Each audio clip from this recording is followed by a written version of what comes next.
बंदी छोड़ सतगुरु रामपाल जी परमेश्वर जी की जय हो। भाइयों और बहनों, धरती ऊपर स्वर्ग इस पुस्तक पर वीडियो बनाने की श्रृंखला जारी है।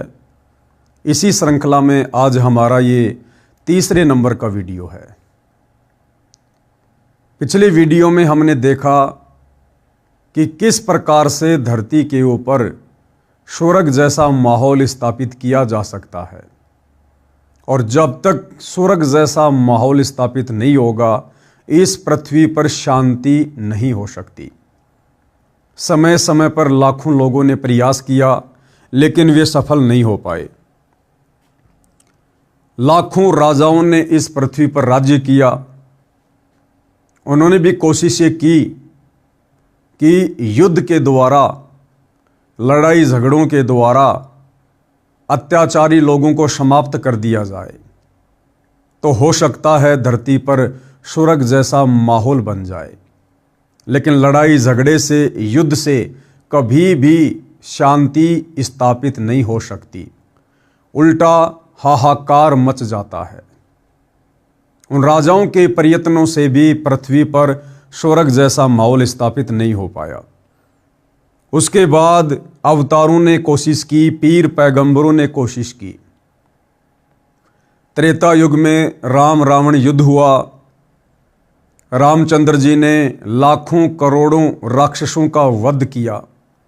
सोचा था अब ये पृथ्वी राक्षसों के अत्याचार से मुक्त हो जाएगी और शांति की स्थापना हो जाएगी, परंतु उनका वो प्रयास असफल रहा, क्योंकि लड़ाई झगड़े से कभी भी शांति स्थापित नहीं हो सकती।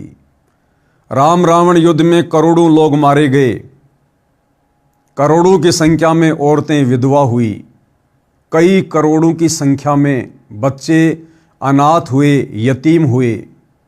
उनके सामने रोजी रोटी की समस्या पैदा हुई। बहुत सी माता बहनें अन्य लोगों की हवस का शिकार हुई, लेकिन शांति स्थापित नहीं हुई। उसके बाद द्वापर युग के अंत में महाभारत युद्ध हुआ। धर्म अधर्म की लड़ाई हुई। श्री कृष्ण जी ने सोचा था कि धरती पर शांति की स्थापना होगी, परंतु नहीं हुई। उस शांति स्थापना के चक्कर में जो युद्ध के माध्यम से, लड़ाई के माध्यम से श्री कृष्ण जी सोच रहे थे, खुद श्री कृष्ण जी का यादव कुल समाप्त हो गया। उनके खुद के बेटा बेटी, भाई बंधु, रिश्तेदार, पत्नियां, यहां तक कि खुद श्री कृष्ण जी भी समाप्त हो गए, परंतु शांति की स्थापना नहीं हो पाई। धरती पर स्वर्ग जैसा माहौल स्थापित नहीं हो पाया, क्योंकि लड़ाई झगड़ा, युद्ध शांति स्थापित करने का जरिया नहीं है। धरती पर स्वर्ग जैसा माहौल कब बनेगा, कैसे बनेगा? भाइयों और बहनों, इसकी जानकारी हमें ये पुस्तक दे रही है जिसका नाम है धरती ऊपर स्वर्ग। जब तक हम सत्संगी नहीं बनेंगे, घर घर में सत्संग नहीं होगा, जब तक हम अध्यात्म से नहीं जुड़ेंगे, हम पूर्ण तत्वदर्शी संत की शरण में आकर शास्त्र अनुकूल सत भक्ति नहीं करेंगे, तब तक भाइयों और बहनों धरती पर स्वर्ग जैसा माहौल स्थापित नहीं हो सकता। सतयुग, त्रेता, द्वापर और कलयुग लगभग 5,500 वर्ष बीत चुका है। शांति की बजाय उल्टी अशांति पैदा होती जा रही है।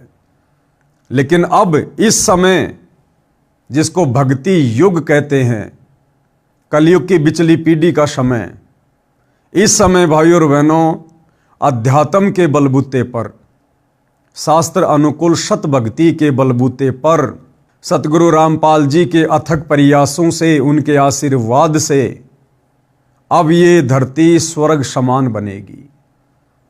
अब इस धरती पर हजारों वर्षों के लिए सतयुग जैसा माहौल कायम होगा। भारत विश्व गुरु बनेगा, भारत धर्म गुरु बनेगा। घर घर में भक्ति होगी, घर घर में धार्मिक अनुष्ठान होंगे। इंसान नेक नीति और ईमानदारी से अपना जीवन यापन करेंगे। अब यह धरती स्वर्ग समान बनेगी। तो इस पुस्तक के ऊपर 2 वीडियो बन चुके हैं। आज हमारा तीसरे नंबर का वीडियो है। आगे ये पुस्तक हमें क्या कुछ विशेष जानकारी दे रही है। धरती ऊपर स्वर्ग कैसे बना। हमारे नियम यानी सतगुरु रामपाल जी से उपदेश लेने के बाद उनके भक्तों के लिए जो आवश्यक नियम होते हैं, मर्यादाएं होती हैं, जिनका अंतिम श्वास तक पालन करना होता है, वो क्या कुछ है। और जो व्यक्ति सतगुरु रामपाल जी से उपदेश लेकर इन तमाम मर्यादाओं में रहकर भक्ति शुरू कर देता है, उस व्यक्ति के लिए, उस परिवार के लिए उसी दिन से ये धरती स्वर्ग समान बन जाती है। वो परिवार एक प्रकार से ऋषि परिवार बन जाता है, देव परिवार बन जाता है। किसी नशीले पदार्थ का सेवन नहीं करते, यानी किसी प्रकार का नशा नहीं करते। अगर धरती को स्वर्ग समान बनाना है तो ये पहला नियम है, आपने नशे को त्यागना पड़ेगा। मीठी सुपारी से लेकर बड़े से बड़ा नशा, जिसकी आज दुनिया आदी हो चुकी है अध्यात्म के अभाव के कारण, सच्चे सतगुरु की सुसंगति के अभाव के कारण। तमाम प्रकार के नशे, बीड़ी, गुटखा, जर्दा, पान मसाला, तमाकू, शराब, बियर, भांग, धतूरा, अफीम, गांजा, हुला सूंघना, जितने भी प्रकार के नशे वर्तमान में दुनिया कर रही है, आपने नशा करने वालों का सहयोग भी नहीं करना है। तब जाकर आपका परिवार, आपका गांव, आपका समाज धीरे धीरे स्वर्ग जैसे माहौल की तरफ बढ़ेगा। ये पहला नियम है। नंबर 2, तंबाकू का सेवन नहीं करते। सतगुरु रामपाल जी के भगत तंबाकू का बिल्कुल भी प्रयोग नहीं करते। तंबाकू चाहे किसी भी रूप में क्यों ना हो, चाहे हुक्के के रूप में, चाहे सिगरेट के रूप में, चाहे बीड़ी के रूप में, चाहे जर्दे के रूप में। सतगुरु रामपाल जी से उपदेश लेने के बाद उनके फॉलोअर तंबाकू का बिल्कुल भी सेवन नहीं करते हैं। नंबर 3, दहेज नहीं देते हैं, वह ना लेते हैं। शादी विवाह में दहेज के नाम पर ना ही तो हम 1 रुपया देते हैं और ना 1 रुपया लड़की वाले से लेते हैं। ना दुनिया भर का पाखंड और आडंबर करते हैं जो सामाजिक परंपराओं के तहत की जाने वाले शादी विवाह में होता है, जैसे डीजे बजाना, बैंड बाजा बजाना, दुनिया भर के जेवर गहने बनवाना, पंडित को बुलवाना, घोड़ी पर चढ़कर जाना, बारातियों की भीड़ इकट्ठी कर देना, 56 प्रकार के आइटम तैयार कर देना। सतगुरु रामपाल जी के भगत सिंपल तरीके से वैदिक विधि से मात्र 17 मिनट में बिना किसी दहेज के, बिना किसी खर्चे के, बिना किसी दिखावे के शादी को संपन्न कर लेते हैं। नंबर 4, विवाह में 1 पैसा भी खर्च नहीं करते हैं। नंबर 5, चोरी, ठगी, जारी यानी पर स्त्री गमन से डरते हैं। परमात्मा कहते हैं, पर नारी को देखिए बहन बेटी के भाव, कहे कबीर काम नाश का यही सहज उपाव। जिस प्रकार हम एक परिवार में रहते हैं, हमारी बहन होती है, हमारी माँ होती है, और हमारे अंदर हमारी बहन, बेटी या माँ के प्रति किसी प्रकार से कोई गंदी नज़र नहीं होती है। इसी प्रकार यदि धरती पर स्वर्ग जैसा माहौल स्थापित करना है तो हमने पर स्त्री को उम्र के अनुसार बहन, बेटी या माँ की दृष्टि से देखना पड़ेगा। उनके साथ वैसा ही व्यवहार करना पड़ेगा, उनके प्रति वैसी सोच रखनी पड़ेगी जैसी हम अपने घर में अपनी बहन, बेटी और माँ के प्रति रखते हैं। तब धीरे धीरे पृथ्वी पर स्वर्ग जैसा माहौल स्थापित होगा। ना रिश्वत लेते हैं ना देते हैं, ना रिश्वत लेते हैं ना देते हैं, अर्थात ना ही तो गलत काम करेंगे और ना गलत कार्य करने में किसी को सहयोग देंगे। नंबर 6, परमात्मा का नाम जपते हैं। गीता अध्याय 16 श्लोक नंबर 23, उसमें गीता बोलने वाला भगवान कह रहा कि अर्जुन, शास्त्र विधि को त्याग कर मनमाना आचरण जो लोग करते हैं, यानी मनमानी भक्ति करते हैं, मनमाने नाम मंत्रों का जाप करते हैं, उनको किसी प्रकार से कोई सुख प्राप्त नहीं हो सकता, कोई रिद्धि सिद्धि की प्राप्ति नहीं हो सकती, उनका मोक्ष नहीं हो सकता। तो सतगुरु रामपाल जी से उपदेश लेने के बाद हम जितने भी उनके फॉलोअर हैं, हम शास्त्र विधि को त्याग कर मनमाना आचरण नहीं करते, बल्कि शास्त्र अनुकूल भक्ति और धर्म कर्म करते हैं, जिससे हमें शीघ्र उस भक्ति का लाभ मिलता है। नंबर 7, धार्मिक अनुष्ठान गुरु जी की आज्ञा में रहकर करते हैं। जितने भी धार्मिक अनुष्ठान हैं जो वर्तमान में पूरी दुनिया मनमुखी रूप से कर रही है, हमारे आचार्य शंकराचार्य धर्म गुरु भी मनमाने तरीके से अपने स्वार्थ के लिए, चंद पैसों के लिए धार्मिक अनुष्ठान शास्त्र विधि को त्याग कर करवा रहे हैं, जिसके चलते इंसान को वर्तमान भक्ति का, वर्तमान धार्मिक अनुष्ठानों का कोई लाभ प्राप्त नहीं होता है।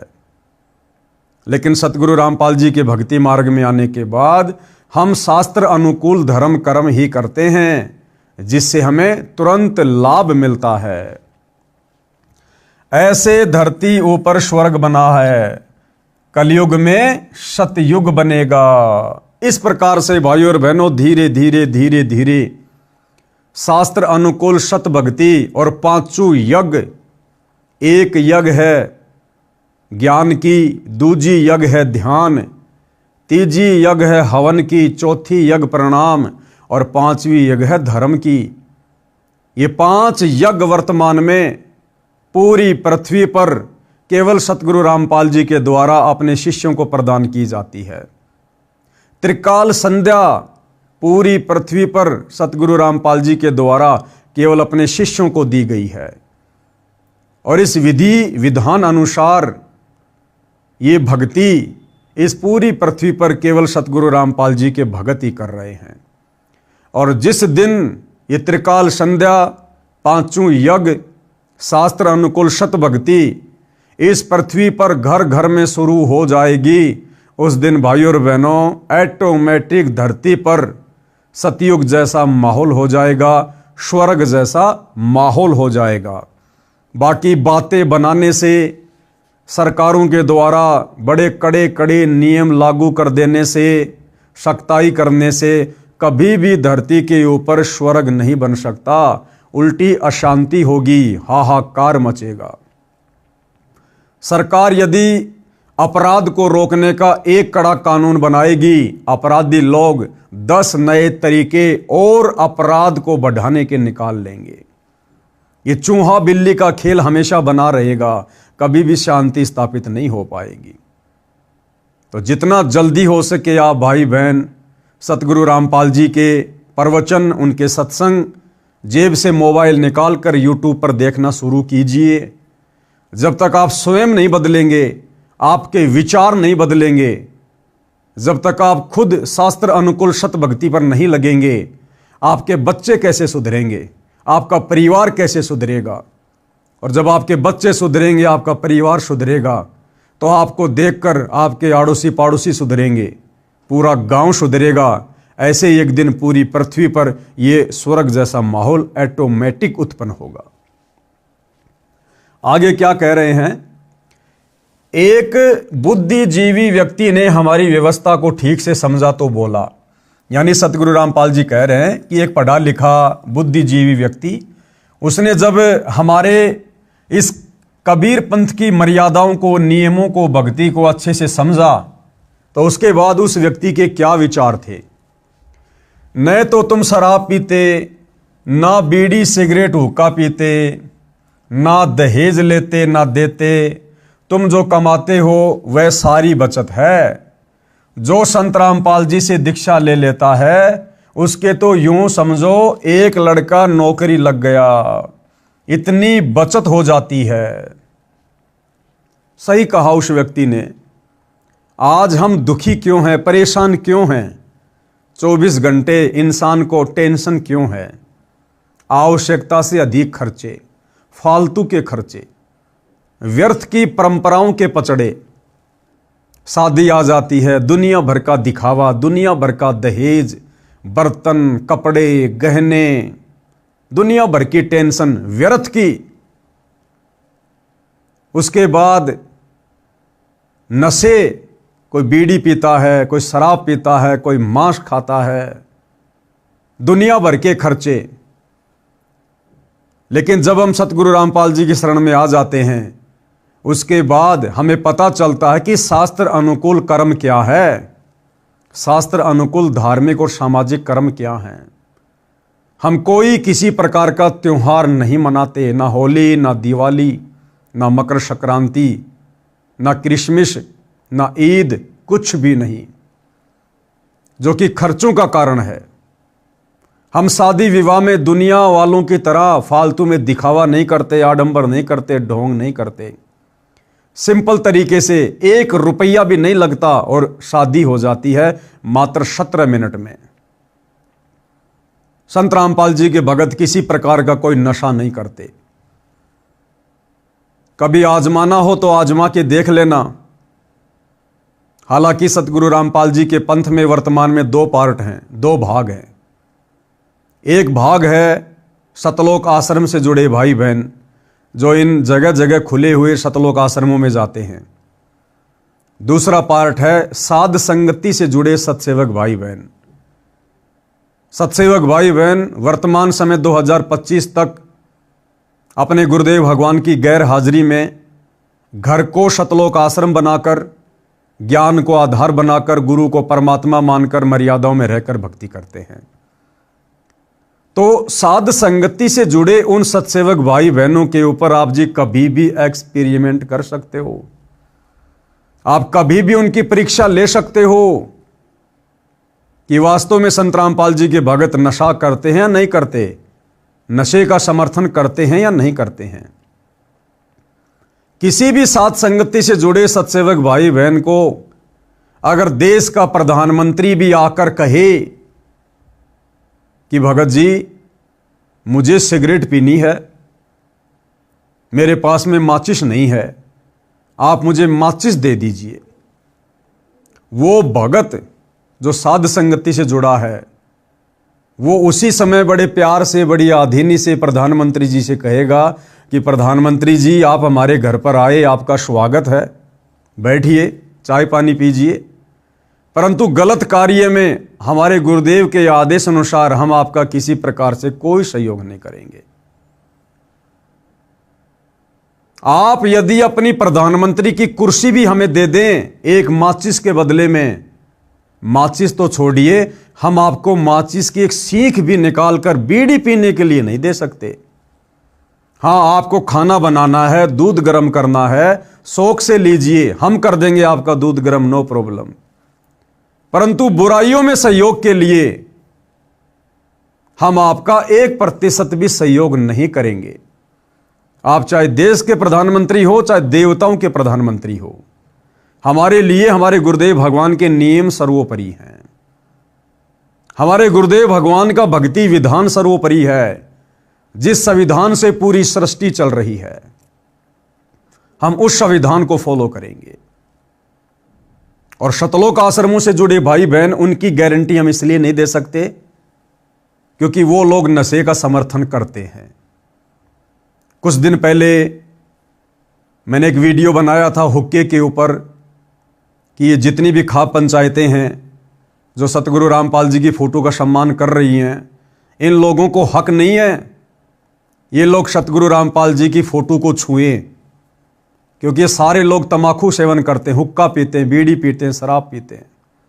और ऐसा व्यक्ति सतगुरु रामपाल जी की छवि को हाथ लगाने का अधिकारी नहीं है। उस बात को लेकर खाप पंचायत के प्रधानों ने और सतलोक आश्रम वालों ने, जो मुख्य मुख्य लोग हैं इन आश्रमों के, इन्होंने एक प्रेस कॉन्फ्रेंस की, एक मीटिंग बुलाई और उन पंचायतों के प्रधानों के साथ बैठकर जो प्रधान मुझ पवन दास के खिलाफ हुक्के को लेकर, तमाकू को लेकर एक्शन लेने की बात कह रहे थे, मुकदमा करने की बात कह रहे थे, ये पवन दास तो हुक्के को गलत बताता है, हुक्का पीने वाले ढेड होते हैं, नीच होते हैं, इसने हमारी बेइज्जती की है। ये सतलोक आश्रम के मुख्य व्यक्ति, सतलोक आश्रम का मीडिया प्रभारी डॉक्टर चांद राठी, हरियाणा का स्टेट कोऑर्डिनेटर अमन गोदारा, सतलोक आश्रम में रहने वाला विकास सिंहपुरिया, लाखन माजरा से राजवीर सैनी, ये तमाम लोग वहां बैठकर उन ग्राम पंचायत वाले प्रधानों का हुक्के को लेकर समर्थन कर रहे थे। इसलिए इन सतलोक आश्रम वालों की गारंटी हम नहीं दे सकते। ये कब पीछे हट जाएं, कब ये अपने वचन से हट जाएं, कब ये कौन सी मर्यादा तोड़ दें, इनका कोई भरोसा नहीं है। लेकिन साध संगति से जुड़े हुए सत्सेवक भाई बहनों की हम गारंटी देते हैं। हम भाई बहन कभी सौपन में भी अपने गुरुदेव भगवान की मर्यादाओं को लांघ कर ऐसा कोई भी कार्य करने का दुस्साहस नहीं कर सकते जिससे हमारे गुरुदेव भगवान नाराज हों। तो भाई और बहनों, इस प्रकार से जब हम सतगुरु रामपाल जी से उपदेश लेकर शास्त्र अनुकूल सत भक्ति करेंगे, मर्यादाओं पर दृढ़ रहेंगे, तब एक दिन स्वतः इस पृथ्वी पर स्वर्ग जैसा माहौल ऑटोमेटिक स्थापित हो जाएगा। बाकी बातें करने से नहीं होगा। तो उस भाई ने कहा कि संत रामपाल जी के जो भगत हैं और जिस प्रकार से वो लोग इन बुराइयों से दूर हैं, आडंबरों से दूर हैं, पाखंडों से दूर हैं, नशे से दूर हैं, व्यर्थ के खर्चों से दूर हैं, तो उनके घर में तो समझो एक व्यक्ति नौकरी लगा हुआ है। यानी इन फालतू की परंपराओं पर, नशे आदि पर व्यक्ति ज्यादा भी नहीं तो कम से कम 15-20 हजार रुपया महीने में खर्च कर देता है। साल का लाखों रुपया खर्च कर देता है। और इतना पैसा तो घर में वो व्यक्ति कमाता है जो नौकरी कर रहा हो। तो सतगुरु रामपाल जी के भक्तों के घरों में जो भगत उनके नियमों पर चलते हैं और नियमों पर चलने के चलते उनको जो बचत हो जाती है, समझो एक व्यक्ति उस घर में सरकारी नौकरी लगा हुआ है। इस भाई का यह कहने का मतलब है, जो संत रामपाल जी से दीक्षा ले लेता है उसको तो यूं समझो एक लड़का नौकरी लग गया, इतनी बचत हो जाती है। मेरा एक बुआ का लड़का है, वह महीने के 60,000 रुपये सैलरी लेता है, सरकारी नौकरी है। शराब सिगरेट पीकर घर का नाश कर रखा था। मैं एक दिन सुबह सुबह उनके घर गया, वह तो नौकरी पर गया था, कहीं पीकर पड़ गया, आया ही नहीं घर। ऐसा कई बार करता था। उसकी पत्नी ने चूल्हा जला दिया, उस पर डेगची रख दी, चाय बनाने लगी। मैं दूसरे कमरे में बैठा था, उठकर देखा तो वह चूल्हे के पास बैठी थी। 1 घंटा हो गया, चाय नहीं आई। तब मेरी बुआ, उस शराबी की माता जो दूसरे लड़के के साथ रहती थी, आई, बोली उठ ले, कितकी चाय पीवेगा, न चीनी है, न दूध है, न चाय, न पत्ती, नाश कर रखा है लड़के ने। मैं दूसरी बुआ के लड़के के घर गया, वहां चाय पी, कुछ सामान दुकान से खरीद कर उसके घर डाल कर आया। उसकी पत्नी रो रही थी, मैं चला गया। 6 महीने बाद फिर जाना हो गया। मैं देखकर आश्चर्यचकित था कि इतना अच्छा मकान रिपेयर, लिपाई, सफेदी करके सुधार रखा था। घर में सब सुविधा का सामान था। मेरी बुआ जी भी वहीं थी, वह बुआ का बेटा भी वहीं था। मैंने पूछा, 6 महीने में ये नरक स्वर्ग कैसे बन गया? यानी तेरे घर का माहौल जब मैं 6 महीने पहले आया तो नरक के जैसा था, अब अचानक से 6 महीने में स्वर्ग के जैसा कैसे बन गया? क्योंकि उसने सतगुरु रामपाल जी के ज्ञान को समझकर उनसे उपदेश ले लिया था और तमाम प्रकार की बुराइयों से अपना पीछा छुड़वा लिया था। और 60,000 रुपये महीने का कमाते कमाते जिस घर में बच्चों को खाने के लिए अच्छे से भोजन भी नहीं मिलता था, पहनने के लिए कपड़े भी नहीं मिलते थे, अब उस व्यक्ति की पूरी सैलरी 60,000 रुपये उस घर में बचत के रूप में आने लगी। बचत के रूप में जो वो नशे में बर्बाद किया करता था। उस भाई ने बताया कि इस गांव में संत रामपाल जी सत्संग करने आए थे। रात्रि 9 बजे का समय था। मैं ड्यूटी से आया, घर पर कोई नहीं था। मुझे पता चला सत्संग में गए हैं। मैं गया तो था अपनी पत्नी को बुलाने, जो बच्चों समेत सत्संग में गई थी। उस दिन कहीं से पीने का जुगाड़ बना नहीं। मैंने भी सत्संग सुना तो मेरी आंखें खुल गई, सारा सत्संग जैसे मेरे ऊपर था।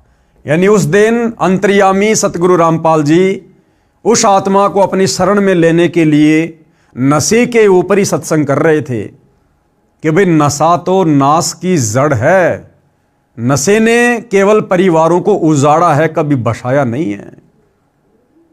और नशेड़ी व्यक्ति के बच्चों पर, उसकी जवान बेटी पर, उसकी स्त्री पर दूसरों की नजर रहती है।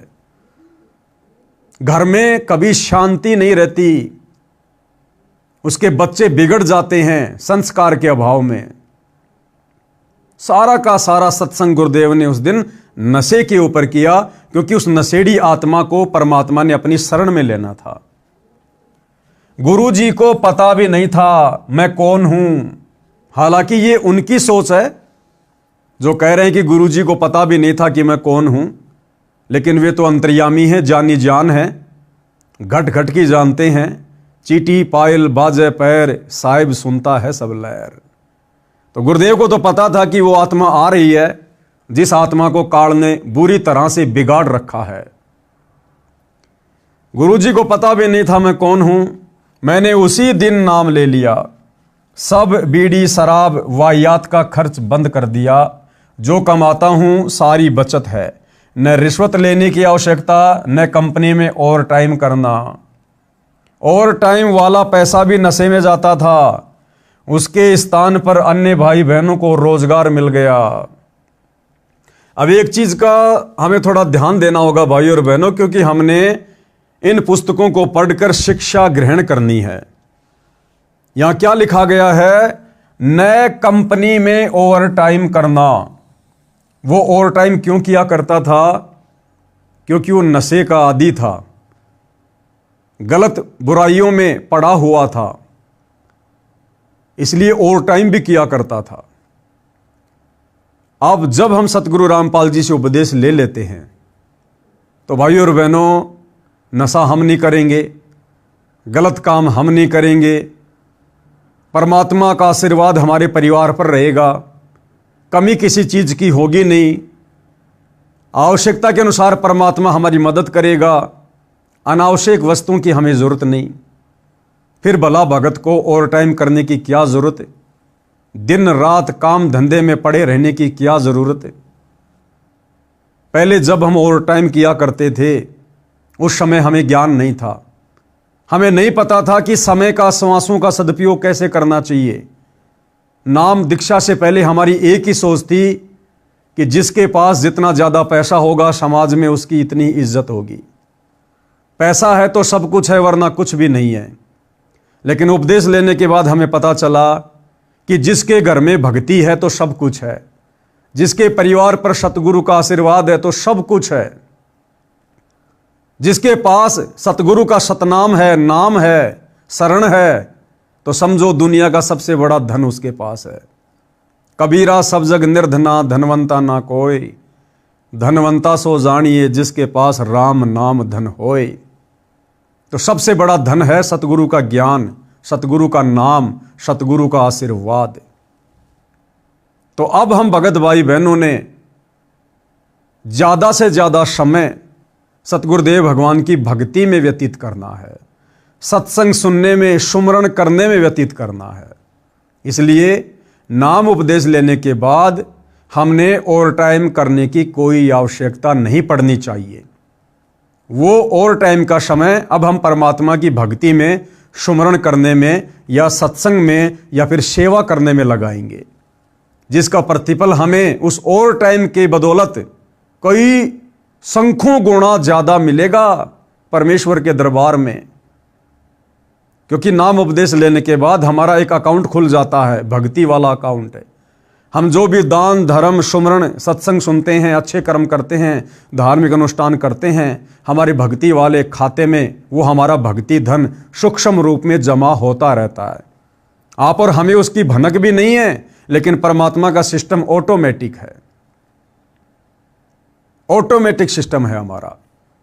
जिस प्रकार हम किसी फैक्ट्री में काम करते हैं और हम जितना काम करेंगे, जितना ओवर टाइम करेंगे, या जिस दिन हम फैक्ट्री में नहीं आएंगे वो सारा का सारा जो कैलकुलेशन होता है ऑटोमेटिक जुड़कर और महीने में हमारी सैलरी बन जाती है और उसी हिसाब से फिर उसको महीने में सैलरी मिलती है। तो ये भक्ति रूपी अकाउंट जो सतगुरुदेव ने सूक्ष्म रूप से खोल रखा है, ये ऑटोमेटिक हम जैसा भी करेंगे, जैसे भी हमारे भाव होंगे, श्रद्धा होगी, दान धर्म की रुचि होगी, सत्संग सुनते हैं, सुमरण करते हैं, पांचों यज्ञ करते हैं, ऑटोमेटिक हमारा भक्ति धन सूक्ष्म अकाउंट में ऐड होता रहता है जो हमें दिखाई नहीं देता। जिस प्रकार एक मोबाइल से दूसरे मोबाइल में लाखों करोड़ों रुपया सेकंडों में ट्रांजैक्शन हो जाता है, लेकिन एक मोबाइल से दूसरे मोबाइल में जाते हुए वो पैसा नहीं दिखाई देता। इसी प्रकार जो भी हम भक्ति मार्ग पर करते हैं ऑटोमेटिक हमारी भक्ति वाले खाते में वो जमा होता रहता है। तो सतगुरु रामपाल जी के भक्तों ने उपदेश लेने के बाद ओवर टाइम के चक्कर में नहीं पड़ना चाहिए। ओवर टाइम वाला पैसा भी नशे में जाता था, उसके स्थान पर अन्य भाई बहनों को रोजगार मिल गया, ऋषि जैसा जीवन बन गया। मैं बोला कि खर्च करने की जगह ही नहीं बचती, सब बकवास छूट जाती है। मेरी बुआ के बेटे का घर नरक से स्वर्ग बना मेरी आंखों के सामने है। तो इस प्रकार से भाई और बहनों पृथ्वी का माहौल बदलता है और बदल रहा है। लड़ाई झगड़ों से, युद्ध से, मारकाट से, सख्त कानून बना देने से हम कभी भी धरती को स्वर्ग समान नहीं बना सकते। जब तक हमारी सोच नहीं बदलेगी, हमारे विचार नहीं बदलेंगे, जब तक हम पाप करने से नहीं डरेंगे, बुराइयों से नहीं डरेंगे, तब तक धरती स्वर्ग समान नहीं बन सकती। और ये सब कुछ होगा सत्संग सुनने से, सच्चे सतगुरु की शरण में आकर सत भक्ति करने से, उनके आशीर्वाद से सब कुछ परिवर्तन होगा। केवल कड़े कड़े नियम बना देने से, सरकारों के द्वारा शक्ति कर देने से कभी भी पृथ्वी पर स्वर्ग जैसा माहौल नहीं बनता। प्रश्न फिर आगे किसी ने प्रश्न किया, आप श्रृंगार करना भी बंद करते हो, आभूषण तो स्त्री की शोभा होती है, इज्जतदार व धनवान के घर की बहू बेटी की तो इसी से गरिमा बनती है, ये आपका असूल यानी नियम कुछ जचा नहीं। क्या सवाल किया कि जी आपके मार्ग में, आपके पंथ में जो भगत उपदेश ले लेता है, उसके बाद आपके नियम अनुसार वो माता बहनें सोने चांदी के या आर्टिफिशियल नकली किसी प्रकार के गहने नहीं पहनती हैं। जो पुरुष भगत होते हैं वो कोई भी सोने चांदी की चैन या सोने चांदी की अंगूठी वगैरह कुछ नहीं पहनते हैं, ना कोई तड़कीले भड़कीले छोटे छाटे कपड़े पहनते हैं, ना कोई जींस वगैरह पहनते हैं, ना कोई टाइट टी शर्ट पहनते हैं। तो ये सब कुछ क्या, ये गहने वाने पहनना, बढ़िया बढ़िया कपड़े पहनना, ये तो धनवान और इज्जतदार लोगों की पहचान होती है। तो आपका ये नियम हमें कुछ समझ में नहीं आया। तो गुरुदेव भगवान ने उस भोली आत्मा को क्या जवाब दिया? उत्तर, इसका लाभ कोई नहीं और हानि भयंकर है। हम शास्त्रों को आधार मानकर अपनी सब क्रिया करते हैं, जैसे पूर्व में भी बताया था। और सुनो, अब गुरुदेव महाभारत की कथा सुनाकर उस नादान व्यक्ति की शंका का समाधान कर रहे हैं कि भाई ये सोना क्या है, ये सोने चांदी के गहने क्या हैं, और सोने चांदी के गहने आप और हमने धारण क्यों नहीं करने चाहिए। इसका एक शास्त्रीय रीजन है, महाभारत का प्रकरण है, राजा परीक्षित से जुड़ी हुई कथा है। और इस कथा से उन तमाम भगत भाई बहनों ने भी शिक्षा लेनी है। और इस कथा को सुनकर आज से ही किसी भी प्रकार के गहने, चाहे सोने के हों, चांदी के हों, आर्टिफिशियल हों, पहनने छोड़ देने हैं। यदि आपने अपनी भक्ति सफल करनी है, यदि आपने इसी कलयुग की पिछली पीढ़ी में सतगुरु के रहते सहते मोक्ष प्राप्त करना है तो सोना क्यों नहीं पहनना चाहिए। महाभारत में कथा है जो इस प्रकार है। राजा परीक्षित के समय उसके राज्य में बहुत सारी अप्रिय घटनाएं घटित होने लगी। राजा ने ज्योतिषियों से कारण जाना, उन्होंने बताया कि कलयुग की शुरुआत हो चुकी है, यह कलयुग के कारण हो रहा है। राजा ने पंडितों से समाधान पूछा तो बताया, हम कलयुग को कील देंगे यानी बांध देंगे, हम उसका अनुष्ठान जानते हैं। राजा परीक्षित ने सब सामग्री मंगाकर कलयुग को समाप्त करने के मकसद से एक अनुष्ठान करवाया। कलयुग परेशान हो गया। राजा परीक्षित से हाथ जोड़कर अपनी जिंदगी की भीख मांगी, कहा मुझे भी कहीं जगह दे दो। राजा परीक्षित ने उसको इस शर्त पर छोड़ा कि तू इन इन स्थानों पर रहना।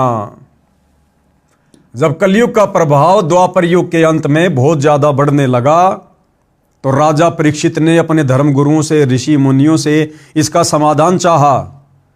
तो ऋषि मुनियों ने कहा, जी चाहे कितनी बड़ी आपत्ति हो, कितनी बड़ी समस्या हो, भक्ति से दूर होती है। और काल के साथ तो कोई लड़ाई झगड़ा भी नहीं किया जा सकता कि हम उसको तीर से मार देंगे, तलवारों से काट देंगे। तो भक्ति ही एकमात्र विकल्प है, सबसे बड़ा अस्त्र है, शस्त्र है किसी भी बुराई का अंत करने का, किसी पर भी विजय प्राप्त करने का। तो ऋषि मुनियों ने कहा कि महाराज जी धार्मिक अनुष्ठान करवाओ, धार्मिक अनुष्ठान से वो काल बंध जाएगा, विवश हो जाएगा, निष्क्रिय हो जाएगा। और राजा परीक्षित ने ऐसा ही किया, धर्म कर्म बहुत तेज कर दिया, सबसे करवाना शुरू करवा दिया। उसके बाद वो कलयुग दुखी हो गया और कलयुग ने हाथ जोड़कर राजा परीक्षित से कहा कि महाराज मुझे भी तो कहीं रहने की जगह दो, क्योंकि ये कलयुग शुरू हो रहा है और इस कलयुग में मैंने धरती पर आना ही आना है। महाराज यदि आप इसी प्रकार से धार्मिक अनुष्ठान करवाते रहे तो मेरे लिए तो कहीं कोई जगह नहीं बचेगी, तो मुझे भी कहीं रहने की जगह दो। तो राजा परीक्षित ने उसे कहां कहां निवास करने की इजाजत दी, कलयुग यानी काल को। तो काल इस पृथ्वी पर किन किन जगहों पर निवास करता है, किन किन धातुओं में निवास करता है। सबसे पहला शराब सेवन करने वालों के पास। तो राजा परीक्षित ने क्या कहा कि हे कलयुग, हे काल, अगर तुझे मेरे राज्य में रहना है, इस पृथ्वी पर रहना है, तो तू कहां रह सकता है? जहां पर लोग शराब का सेवन करते हैं, जहां पर शराब बनाई जाती है, जिस घर में शराब का सेवन होता है, जो व्यक्ति शराब का सेवन करता है, तू वहां पर निवास कर सकता है। तो भाई और बहनों, जिस परिवार में कोई व्यक्ति शराब पीता है या शराब का ठेका है, शराब की फैक्ट्री है, वहां पर साक्षात काल बैठा हुआ। काल कभी भी कोई भी अप्रिय घटना उन जगहों पर घटित हो सकती है, क्योंकि शराब पीने के बाद इंसान मति भ्रष्ट हो जाता है, राक्षस हो जाता है इंसान। परमात्मा कहते हैं, मांस खाए वो ढेढ़ सब और मद पीवे सो नीच। मद यानी शराब, शराब पीने वाला नीच होता है। मांस खाए वो ढेढ़ सब और मद पीवे सो नीच, और कुल की दुर्मति पर हरे भाई राम कहे सो ऊंच। तो सबसे पहले काल कहां निवास करता है? शराब सेवन करने वालों के पास। इसलिए सतगुरु रामपाल जी का नियम है कि उनसे उपदेश लेने के बाद उनका कोई भी भगत खुद तो शराब पिएगा नहीं, शराब पीने वालों का सहयोग भी नहीं करेगा। ना शराब के लिए पैसा देना, ना किसी को शराब खरीद कर लाकर देना। ये नियम है सतगुरु रामपाल जी का। नंबर 2, जहां पर काल निवास करता है, स्वर्ण यानी गोल्ड यानी सोना। सोने में काल का निवास है। राजा परीक्षित ने कहा कि आप सोने में भी निवास कर सकते हो, आप गोल्ड में निवास कर सकते हो। तो सोने में किसका वास है? काल का। और काल भाई और बहनों कभी भी सद्बुद्धि नहीं आने देता। तो सतगुरु रामपाल जी के मार्ग में या अन्य जगत वाले भाई बहन माताएं, अगर उनके घर में सोना है, अगर वे सोने चांदी के आभूषण पहनती हैं, उनको कभी भी सद्बुद्धि नहीं आ सकती। अगर जगत वाला है तो कभी भी उसको सद्बुद्धि नहीं आएगी, उल्टे काम ही करेगा। और यदि सतगुरु रामपाल जी से उपदेश लेने के बाद कोई सोना चांदी पहनता है, अपने घर में रखता है, तो समझो अभी उसके घर में परमात्मा का वास नहीं है, भगत होने के बावजूद उसके घर में अभी काल का वास है, काल का वास। तो जहां सोना होता है या जो भाई बहन सोना पहनते हैं, वहां पर काल का वास है। और सतगुरु रामपाल जी ने अपने भक्तों को सख्त हिदायत दी हुई है कि सोना पहनना तो दूर, सोने को तो घर में भी नहीं रखना चाहिए। एक छोटा सा सत्संग आपको सतगुरु रामपाल जी के मुख कमल से सुना देते हैं, सुनिएगा।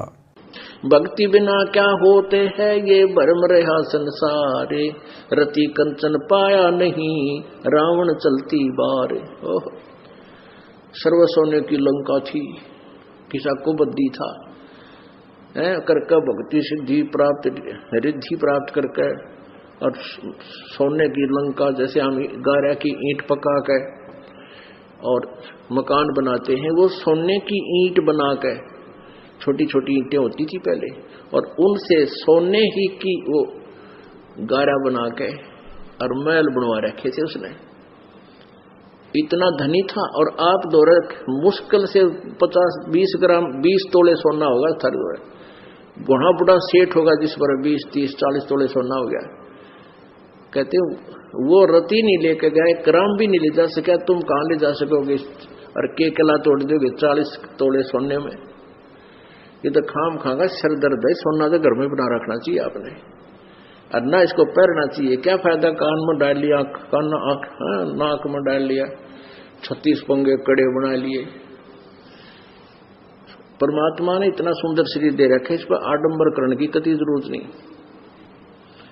इसे भगवान रुष्ट होता है। भगवान की भक्ति करें, चाहे किसा भी शरीर है, काला है, गोरा है, जैसा भी मालिक ने दिया है, इसमें हम परमात्मा पा सकते हैं। इस काया का गर्व ना करियो के काला के गोरा रे, और बिना भजन कुछ काम नहीं आवे, चाहे एतर छड़को चारों हो रहा रे। तो पुणात्माओं धीरे धीरे, क्योंकि हम इतने इस सामाजिक माहौल में हम इतने गहरे चले गए कि वहां से वापस आना अपनी पटरी पे हमारे लिए कठिन हो रहा है। हम दलदल में धस गए। लेकिन परमात्मा का सहारा आपको एक क्रेन का काम करेगा। तो भाइयों और बहनों, ये नियम है गुरुदेव भगवान का, क्योंकि सारे के सारे नियम फॉर्म पर लिखकर, पुस्तक में लिखकर भगत को नहीं दिए जा सकते। नाम दीक्षा के समय हमें जो नियम बताए जाते हैं, जो मर्यादा बताई जाती है, वो केवल शुरुआती हैं। अगर सारे नियम बता दिए जाएं, हम भक्ति भी ना करें। इसलिए हमारी छोटी बुद्धि को देखते हुए सतगुरु ने केवल भक्ति को शुरू करवाने के लिए छोटे मोटे नियम ही हमें दिए फॉर्म पर लिखकर। फिर सतगुरु ने बताया कि बच्चों, जब तुम सत्संग सुनोगे, सत्संग के माध्यम से फिर तुम्हें नियम और मर्यादाओं का पता चलेगा, और जब तुम तमाम प्रकार की नियम और मर्यादाओं को निभाओगे, तब तुम्हारी भक्ति सही प्रकार से सफल होगी। तो सतगुरु रामपाल जी के भक्तों ने यदि सफल करनी है भक्ति और प्राप्त करना है मोक्ष, तो भाई सोना चांदी पहनना तो दूर, सोना चांदी भगत के घर में भी नहीं रहना चाहिए। मान लीजिए कुछ माता बहनें ऐसी हैं जो अपने सास ससुर के पराधीन है, माता पिता के पराधीन है, अपने पति के पराधीन है, और वो कहती है कि हम सोना बेच नहीं सकते। कोई बात नहीं, अगर आपके घर के मुखिया, आपके सास ससुर, आपके पति अगर सोना बेचने नहीं देते हैं, तो कम से कम आपने तो सोना पहनना छोड़ना ही पड़ेगा। उसके लिए चाहे आपको सास ससुर की मार खानी पड़े, चाहे अपने पति की मार खानी पड़े। अगर गुरु वचन निभाना है, भक्ति सफल करनी है, तो भाई संघर्ष करना पड़ेगा। काल आपको इतनी आसानी से मर्यादाओं में रहकर भक्ति नहीं करने देगा। यदि आप सोना बेच नहीं सकती हैं, तो आपने सोने को पहनना छोड़ना पड़ेगा। और यदि आप परिवार की मुखिया हैं, आपके ऊपर किसी का कोई दबाव नहीं है, कोई प्रेशर नहीं है, तो ऐसे में ना आपने सोना पहनना है और ना आपने सोना अपने घर में रखना है। सोने को बेचकर आप परमात्मा की सेवा में लगा सकती हैं। सोने को बेचकर आप परिवार की आवश्यकता का सामान खरीद सकती हैं, बच्चों की स्कूल की फीस भर सकती हैं, उनके कपड़े ला सकती हैं, जो मर्जी वो पैसा फिर आप अपने घर में प्रयोग कीजिएगा, लेकिन सोना पहनना नहीं है। नंबर 3, जुआ खेल में जहां पर जुआ खेला जाता है वहां पर काल का प्रवेश है। इसलिए सतगुरु रामपाल जी के भक्ति मार्ग में जुआ तो छोड़ो, ताश खेलना, और यदि ताश कोई खेल रहा है उनके पास में खड़े होकर या बैठकर देखना भी सख्त मना है। ना जाने कब किस बात को लेकर उन काल प्रेरित लोगों में झगड़ा हो जाए, गाली गलोच हो जाए, किसी की मृत्यु हो जाए, और आप वहां बैठे थे, ताश देख रहे थे, आपको गवाह के रूप में पेश कर दिया जाएगा। इसलिए सतगुरु रामपाल जी के भक्तों ने, चाहे कोई जुआ खेल रहा है, चाहे कोई सट्टा लगा रहा है, चाहे कोई ताश खेल रहा है, आप और हमने खेलना तो बहुत दूर की बात है, हमने वहां बैठना भी नहीं है।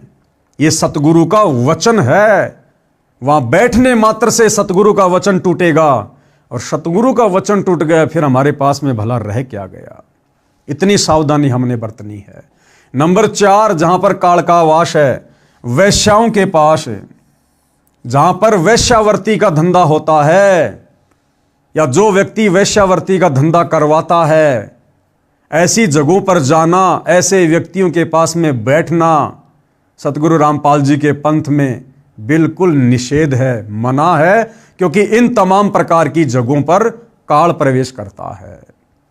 तो जो भाई ये कह रहा था ना कि सोना चांदी पहनना तो धनवान घरों की बहन बेटियों की गरिमा होती है, भाई चाहे सोना पहनो, चाहे चांदी पहनो, जो मर्जी पहनो, बहन पहनो, भाई पहनो, सतगुरु रामपाल जी किसी का हाथ पकड़ने वाले नहीं हैं, केवल समझा सकते हैं, बता सकते हैं, और फिर आने वाले समय में उसके जो दुष्परिणाम होंगे वो फिर आपने स्वयं ही भुगतने पड़ेंगे। इसलिए समझदार भगत, समझदार व्यक्ति इस प्रकार की आपत्ति को कभी भी मोल नहीं लेगा, और इन तमाम प्रकार की बुराइयों से, और जिन जगहों पर ये बुराइयां पनपती हैं, इन जगहों से दूर ही रहेगा। एक दिन राजा परीक्षित शिकार करने के लिए वन में गया, जंगल में गहरा चला गया, रास्ता भूल गया। राजा ने सिर के ऊपर सोने का मुकुट पहना था। कलयुग मक्खी बनकर राजा के सोने के मुकुट पर बैठ गया, क्योंकि आदेश तो राजा ने दिया था सोने में वास करने का।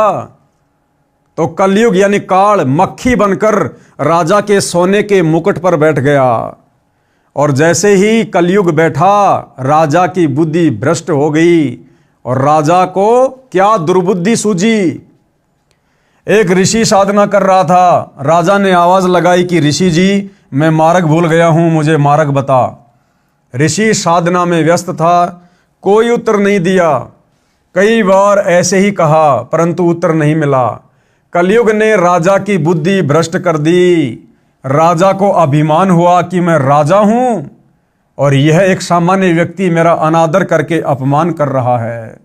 अहंकार व्याप्त हो गया राजा परीक्षित में, जबकि राजा परीक्षित तो ऋषि मुनियों का, साधु संतों का बहुत ज्यादा आदर सत्कार किया करते थे, परंतु सोने के मुकुट में काल बैठ गया। चाहे सोने का मुकुट हो, चाहे सोने चांदी की अंगूठी हो, चाहे चैन हो, चाहे नाक का कांटा हो, चाहे कान की बाली हो, कुछ भी हो, चाहे 1 ग्राम हो, चाहे 1 किलो का मुकुट हो, सोना सोना ही है, चांदी चांदी ही है। आभूषण हमने धारण करने ही नहीं है। कलयुग के प्रभाववश होकर राजा ने एक मरा हुआ सर्प, जो उसने ऋषि की कुटिया की ओर आते समय कुटिया से थोड़ी दूरी पर देखा था, उसे तीर में टांग कर लाया, ऋषि जी के गले में मरा हुआ सांप डाल दिया और चला गया। उस ऋषि के बच्चे को, जो खेलने दूर ऋषि बच्चों के साथ गया हुआ था, बताया कि आपके पिताजी के गले में राजा परीक्षित ने मरा हुआ सांप डाला है। लड़का कुटिया पर आया और पिता के गले से सर्प उतारा और राजा परीक्षित को श्राप दे दिया कि राजा परीक्षित, तेरे को आज से 7 दिन बाद तक्षक सर्प डसेगा, तेरी मृत्यु हो जाए। 7 दिन के बाद राजा परीक्षित को तक्षक सर्प ने डसा और मृत्यु हो गई। इससे स्पष्ट है कि जिसके घर में वह शरीर पर सोना है उस पर कलयुग का दुष्प्रभाव रहता है, जो परेशानी का कारण बनता है।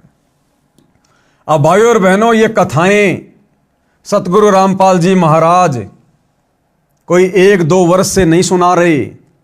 इस प्रकार की पुस्तकें लिख लिख कर समाज को और भगत समाज को शिक्षाएं 1 या 2 वर्षों से नहीं दे रहे। सन 1994 से सतगुरु रामपाल जी अपने भक्तों को इन कथाओं के माध्यम से ये शिक्षा देते आ रहे हैं कि बच्चों, आपने सोने चांदी के आभूषण धारण नहीं करने, सोना चांदी आपने घर में भी नहीं रखना है। लेकिन भाइयों और बहनों, बड़ी विडंबना की बात है, सैकड़ों किलोमीटर दूर से जो लोग संत रामपाल जी के सत्संग सुनने आते हैं, उन्होंने अपने गुरु के ज्ञान को आधार बनाकर सोने चांदी को घर से निकाल फेंका, अपने शरीर से सोना चांदी उतार दिया है। परंतु सतगुरु रामपाल जी का कलयुगी परिवार, उनकी कलयुगी धर्मपत्नी अनारो देवी, संत रामपाल जी की कलयुगी बेटी मंजू देवी और मंजू देवी की बेटियां आज भी सोने चांदी के आभूषण अपने शरीर पर धारण करती हैं 2025 तक। जबकि साध संगति से जुड़े हुए सत्सेवक भाई बहन इस बुराई को कब से छोड़ चुके हैं। शुरुआत में संघर्ष करना पड़ा, अपने पति की मार खानी पड़ी, सास ससुर की डांट खानी पड़ी, लेकिन उन आत्माओं ने गुरु वचन को सर्वोपरि रखा और उन आत्माओं ने जो साध संगति से जुड़ी हुई है, उन माता बहनों ने आज अपने शरीर से सोना चांदी दूर फेंक दिया है। परंतु सतगुरु रामपाल जी का परिवार आज वर्तमान 2025 तक भी इस काल को, इस कलयुग को अपने शरीर पर धारण किए बैठा है। अब जब सतगुरु रामपाल जी का परिवार ही सोना चांदी नहीं छोड़ रहा, पहनना नहीं छोड़ रहा, तो बाकी संगत को ये लोग किस मुंह से बोल सकते हैं। और संगत तो हमेशा भेड़ चाल में चलती है, तो सतलोक आश्रमों से जुड़ी हुई संगत भी ज्यादातर आज भी सोना चांदी अपने शरीर पर धारण करती है। इसलिए मैंने पहले कहा था कि मैं केवल अपने सत्सेवक भाई बहनों की गारंटी दे सकता हूं नियम और मर्यादाओं को लेकर, लेकिन सतलोक आश्रमों से जुड़े हुए भाई बहनों की गारंटी नहीं दी जा सकती। अन्य हानि सोने की, फिर गुरुदेव भगवान बता रहे हैं कि सोना पहनने से अन्य और क्या क्या हानि हो सकती है। नंबर 1, चोरी का भय, हमेशा डर बना रहेगा, कभी चोर गहने चुरा ना ले जाए।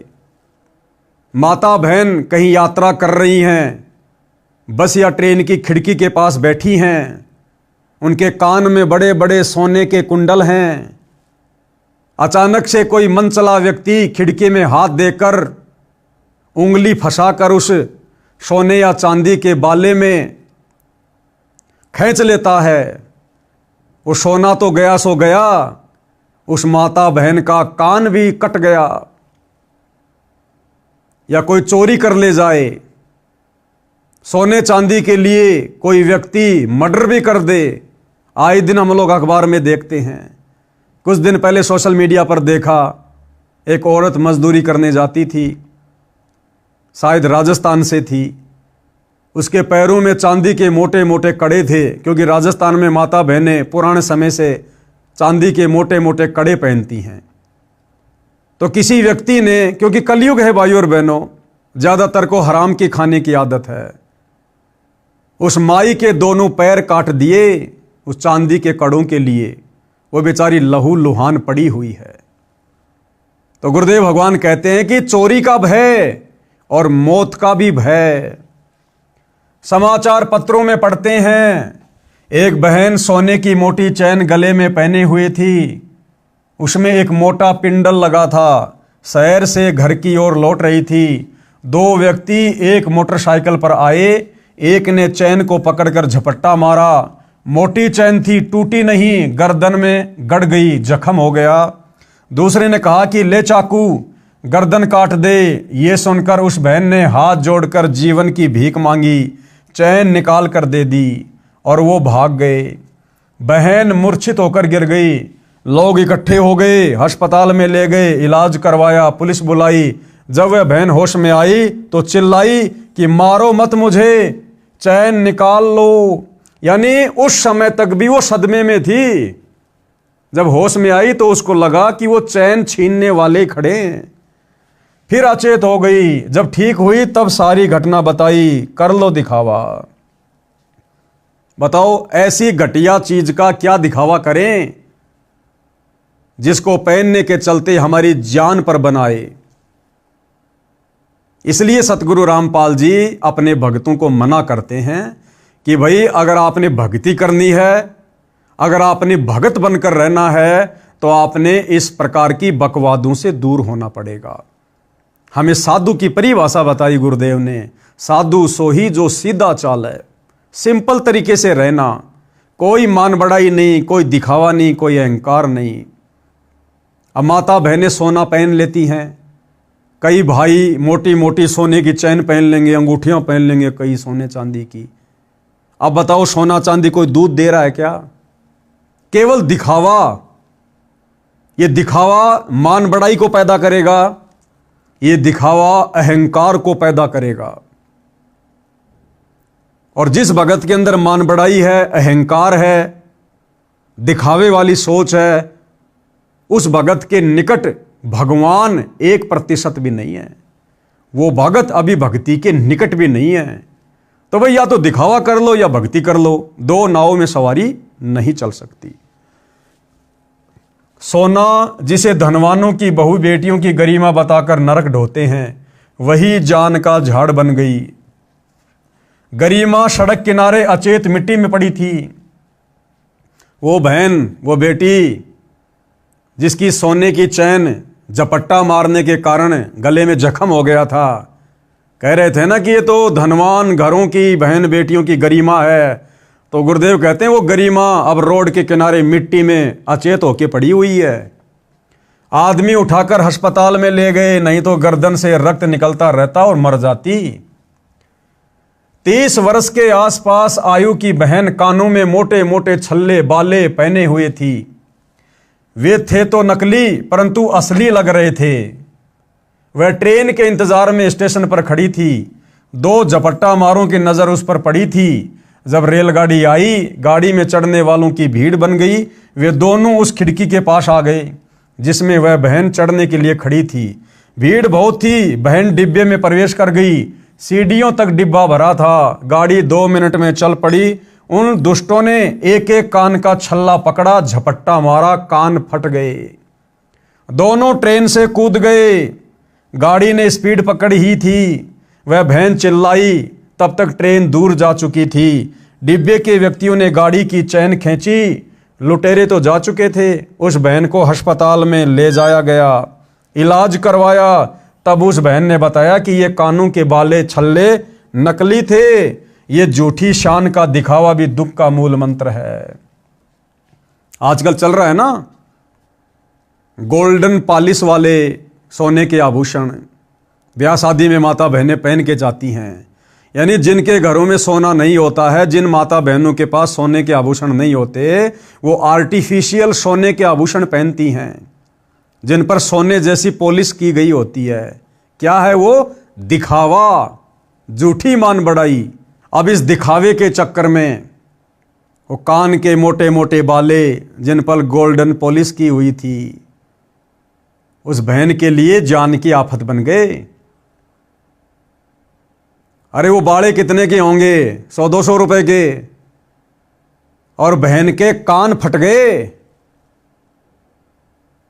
और इलाज करवाने में कई हजार रुपए उसने बर्बाद कर दिए होंगे। और जो पीड़ा सही, जो दुख सहा, वो अलग है। सिर्फ दिखावे के चक्कर में।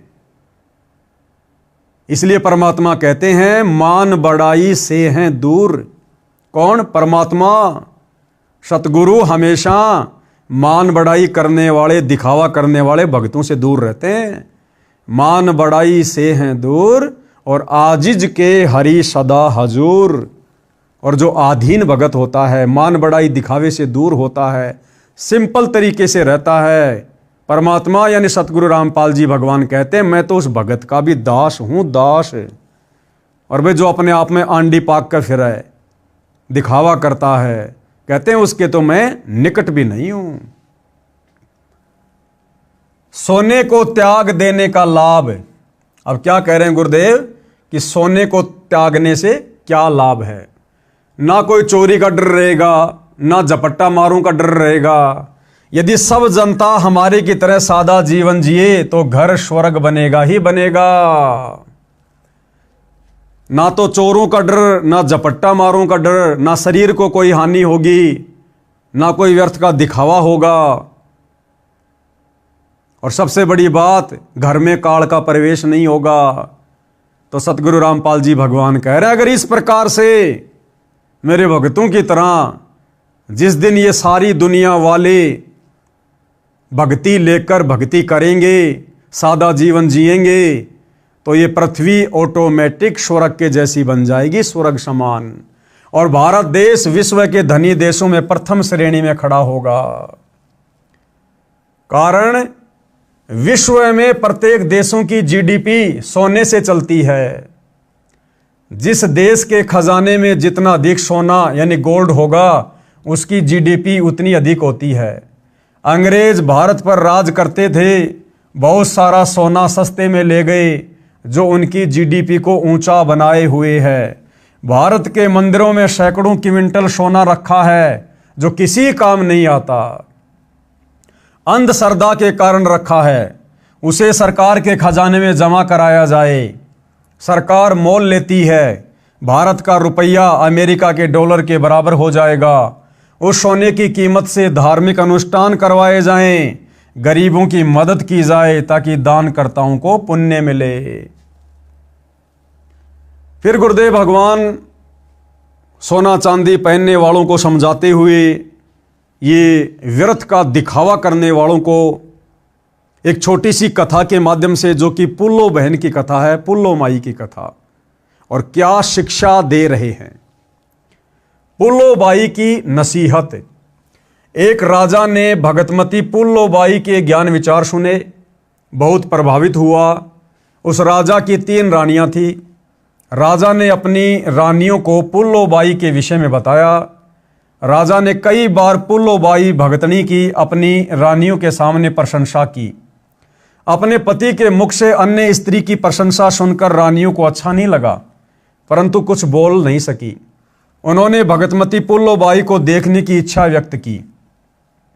यानी राजा उस साध्वी की प्रशंसा किया करता था अपनी रानियों के सामने, और रानियों को यह सब कुछ अच्छा नहीं लगता था। रानियां ये सोचती थी कि वो पुल्लो बाई जरूर हमसे ज्यादा सुंदर है, हमसे ज्यादा सोने चांदी के गहने पहनती होगी, नए नए वस्त्र पहनती होगी, जिस कारण से राजा उसकी बढ़ाई कर रहा है। लेकिन राजा उस हिसाब से बढ़ाई नहीं कर रहा था। राजा तो उसका जो चरित्र था, उसकी सादगी थी, उसका रहन सहन था, उसका भक्ति भाव था, उस हिसाब से उसकी प्रशंसा किया करता था। लेकिन रानियां समझ नहीं पाई, और रानियां उसकी चर्चा सुनकर व्यर्थ में उस पुल्लो बाई से द्वेष पाल बैठी, ईर्ष्या करने लगी कि वो ऐसी क्या सुंदर स्त्री है, इतनी क्या सुंदर है, जो राजा हमारे सामने उसकी बढ़ाई कर रहा है। राजा ने पुल्लो बाई को अपने घर पर सत्संग करने के लिए कहा, तो पुल्लो बाई ने सत्संग की तिथि तथा समय राजा को बता दिया।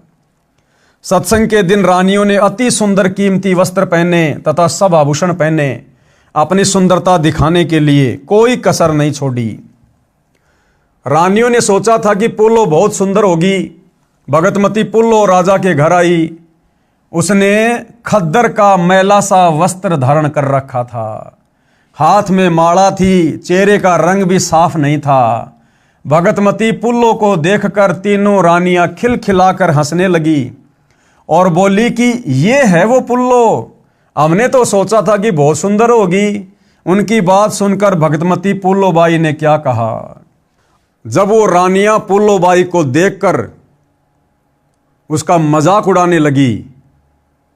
तो पुल्लोबाई ने क्या कहा, भाई गहना बादा तन की शोभा, यो तन काचो बांडो, और बिना भजन के कुतिया बनोगी, वरना राम भजलो रांडो। क्या कहा, वस्त्र आभूषण तन की शोभा, कि ये जो सोने चांदी के गहने वगैरह तुमने पहन रखे ना, दुनिया भर के तड़कीले भड़कीले जो कपड़े पहन रखे ना, ये केवल तुम्हारे शरीर की सुंदरता और शोभा तक सीमित है, आत्मा का इनसे कोई लेना देना नहीं है। गहना बादा तन की शोभा, ये तन काचो भांडो, कि नादानो ये शरीर तो काचा मटका है। जैसे कच्चा मटका होता है, जरा सा ऊपर से नीचे गिर जाए तो फूट जाए, आग में गिर जाए तो जल के मर जाए, पानी में गिर जाए तो डूब के मर जाए, रोड पर एक्सीडेंट में मर जाए, बीमारी से मर जाए, लड़ाई झगड़े में मर जाए। तो संतों ने इस शरीर को, जो हाड़ मांस का पुतला है, इसको कच्चे मटके की संज्ञा दी है। वस्त्र आभूषण तन की शोभा, ये तन काचो भांडो, और भक्ति बिना बनोगी कुतिया, राम भजो न रांडो। क्या कहा पुल्लोबाई ने, प्यार प्रेम में जैसे दो सखियां आपस में कई दिनों बाद मिलती हैं और आपस में एक दूसरे को रांड कहकर भी संबोधित कर देती हैं।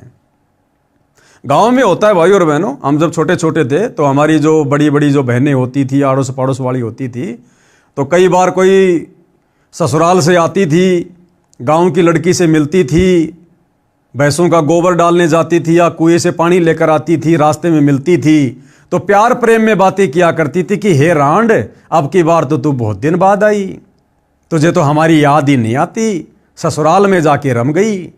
तो वहां पर रांड कहने का मतलब वो प्यार से कह रही है, हालांकि रांड एक गाली है, लेकिन उस समय वहां पर वो प्यार से कह रही है एक दूसरे को कि हे रांड, अब की बार तो तू बहुत दिनों में आई, लगता हमारे को भूल गई।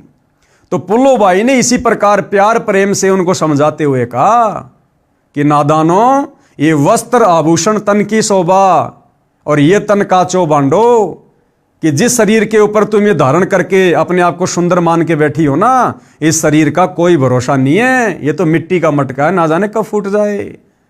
इस शरीर के रहते सहते, इस शरीर की शोभा, इस शरीर की गरिमा, इस शरीर की इज्जत भी इसी में है कि इस शरीर से हम भक्ति कर लें, परमात्मा का नाम जाप कर लें, सच्चे सतगुरु की शरण में आकर शतनाम का जाप कर लें। अगर ये नहीं किया तो अगले जन्म में काल तुम्हें कुतिया बना के छोड़ेगा लक 84 योनियों में। फिर तुम्हें कौन सोने चांदी के गहने पहनाएगा, कौन तुम्हें महंगे महंगे वस्त्र पहनाएगा, नंगी बन के घूमोगी एक रोटी के टुकड़े के लिए, फिर ऐसी दुर्गति होगी। वस्त्र आभूषण तन की शोभा, ये तन काचो भांडो, भक्ति बिना बनोगी कुतिया, राम भजलो रांडो। भावार्थ, सुंदर वस्त्र तथा आभूषण शरीर की शोभा बढ़ाते हैं, ये शरीर तो नाशवान है, जैसे कच्चा घड़ा होता है, ये शरीर भी क्षणभंगुर है, न जाने किस कारण से, किस उम्र में और कब नष्ट हो जाए, कोड लग जाए तो नष्ट हो जाए। यदि भक्ति नहीं की तो अगले जन्म में कुतिया का जन्म पाओगी, फिर निवस्त्र भटकती फिरोगी, यानी नंगी होकर घूमती रहोगी फिर। इसलिए कहा है रांडो, अर्थात स्त्रियों भक्ति करो। रांड शब्द विधवा के लिए प्रयोग होता है, परंतु सामान्य रीति में स्त्रियां अपनी प्रिय सखियों को प्यार से संबोधित करने में प्यार भरी गाली के साथ प्रयोग किया करती हैं। अब शिक्षित होने पर यह शब्द प्रयोग नहीं होता है। भगतमती पुल्लोबाई ने सत्संग सुनाया और उसके बाद में उस बहन पुल्लोबाई ने उन रानियों को बैठाकर सत्संग सुनाया। हमने छोटी छोटी बातों का ध्यान रखना है भाइयों और बहनों। गुरुदेव भगवान कह रहे हैं कि प्यार प्रेम में सखियां आपस में इस शब्द का प्रयोग करती हैं, रांड का, जो कि यह गाली होती है। सतगुरु रामपाल जी से उपदेश लेने के बाद हमने इस शब्द का किसी भी प्रकार से प्रयोग नहीं करना है, ना प्यार प्रेम में और ना गाली के रूप में। आप और हमारी मर्यादाएं जगत से अलग हैं, विशेष हैं। कबीर परमेश्वर जी की साखियां सुनाई। कबीर हरि के नाम बिना नारी कुतिया होए, यानी जो माता बहन चाहे कितने बड़े परिवार की हो, कितने बड़े खानदान की हो, कितनी सुंदर हो, कितनी बड़ी अधिकारी हो, अगर उसने सच्चे सतगुरु से उपदेश लेकर सत भक्ति नहीं की तो अगले जन्म में काल उसको कुतिया की योनि में डालता है, कुतिया बनाता है, कुतिया।